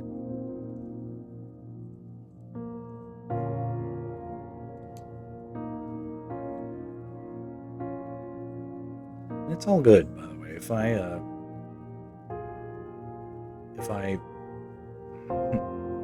I don't make this look good in the next like 15 minutes or something, you know, or if it feels like I'm way off and it's just it's not worth chasing down at the moment, you know, I don't need to force the issue.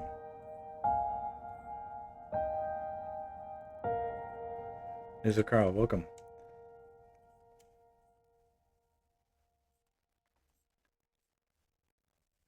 Problems helping problems solve problems.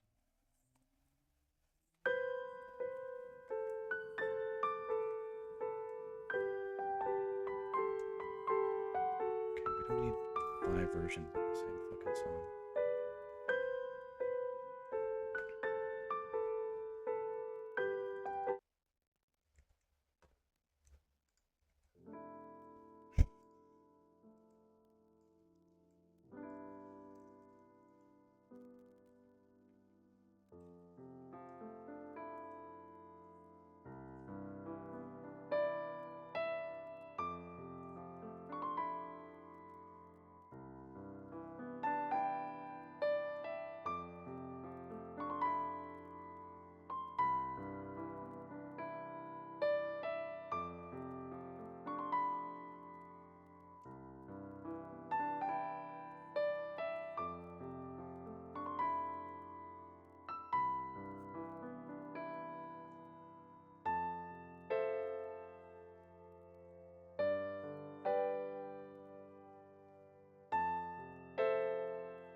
And in a second, I'll start drawing the little details that would be on her costume, those little flourishes.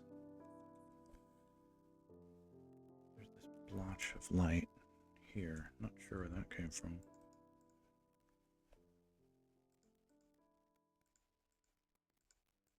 Guess it came from there.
Kind of backlit. We can get away with some of that.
looking too bad.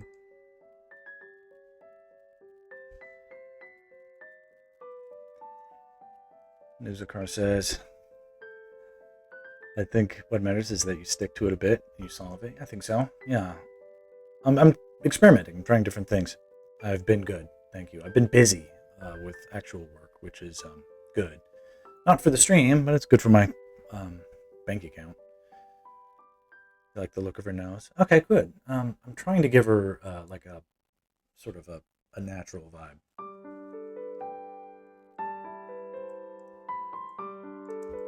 I don't want her to be too overworked. I think I've already passed my little deadline, but that's not that. We must all suffer from art.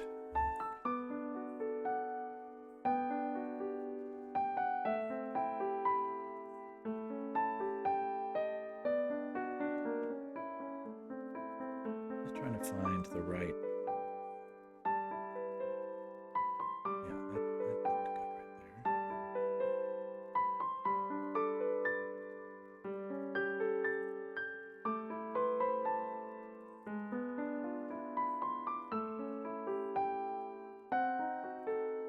Give her a glow, a natural-ish glow, if I can.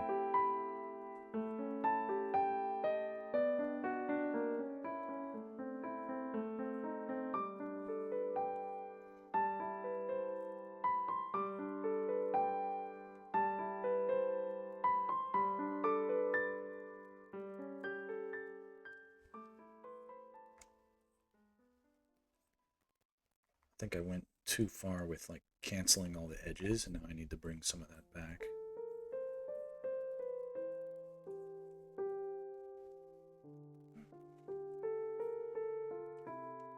We'll see.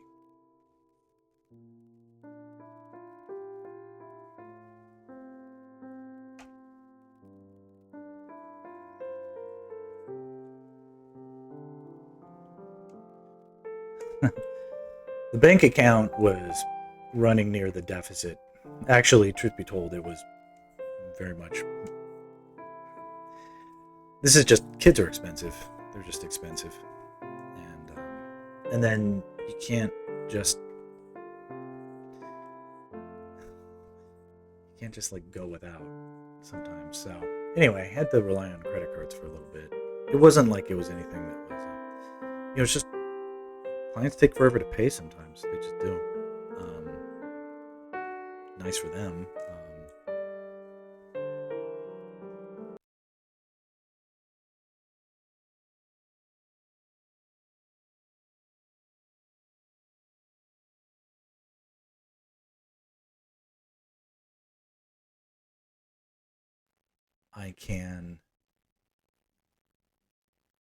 I'm going to turn off the mic and then just play music, and that'll be that. So, yeah, and quick save. So, pardon me for. Jeez.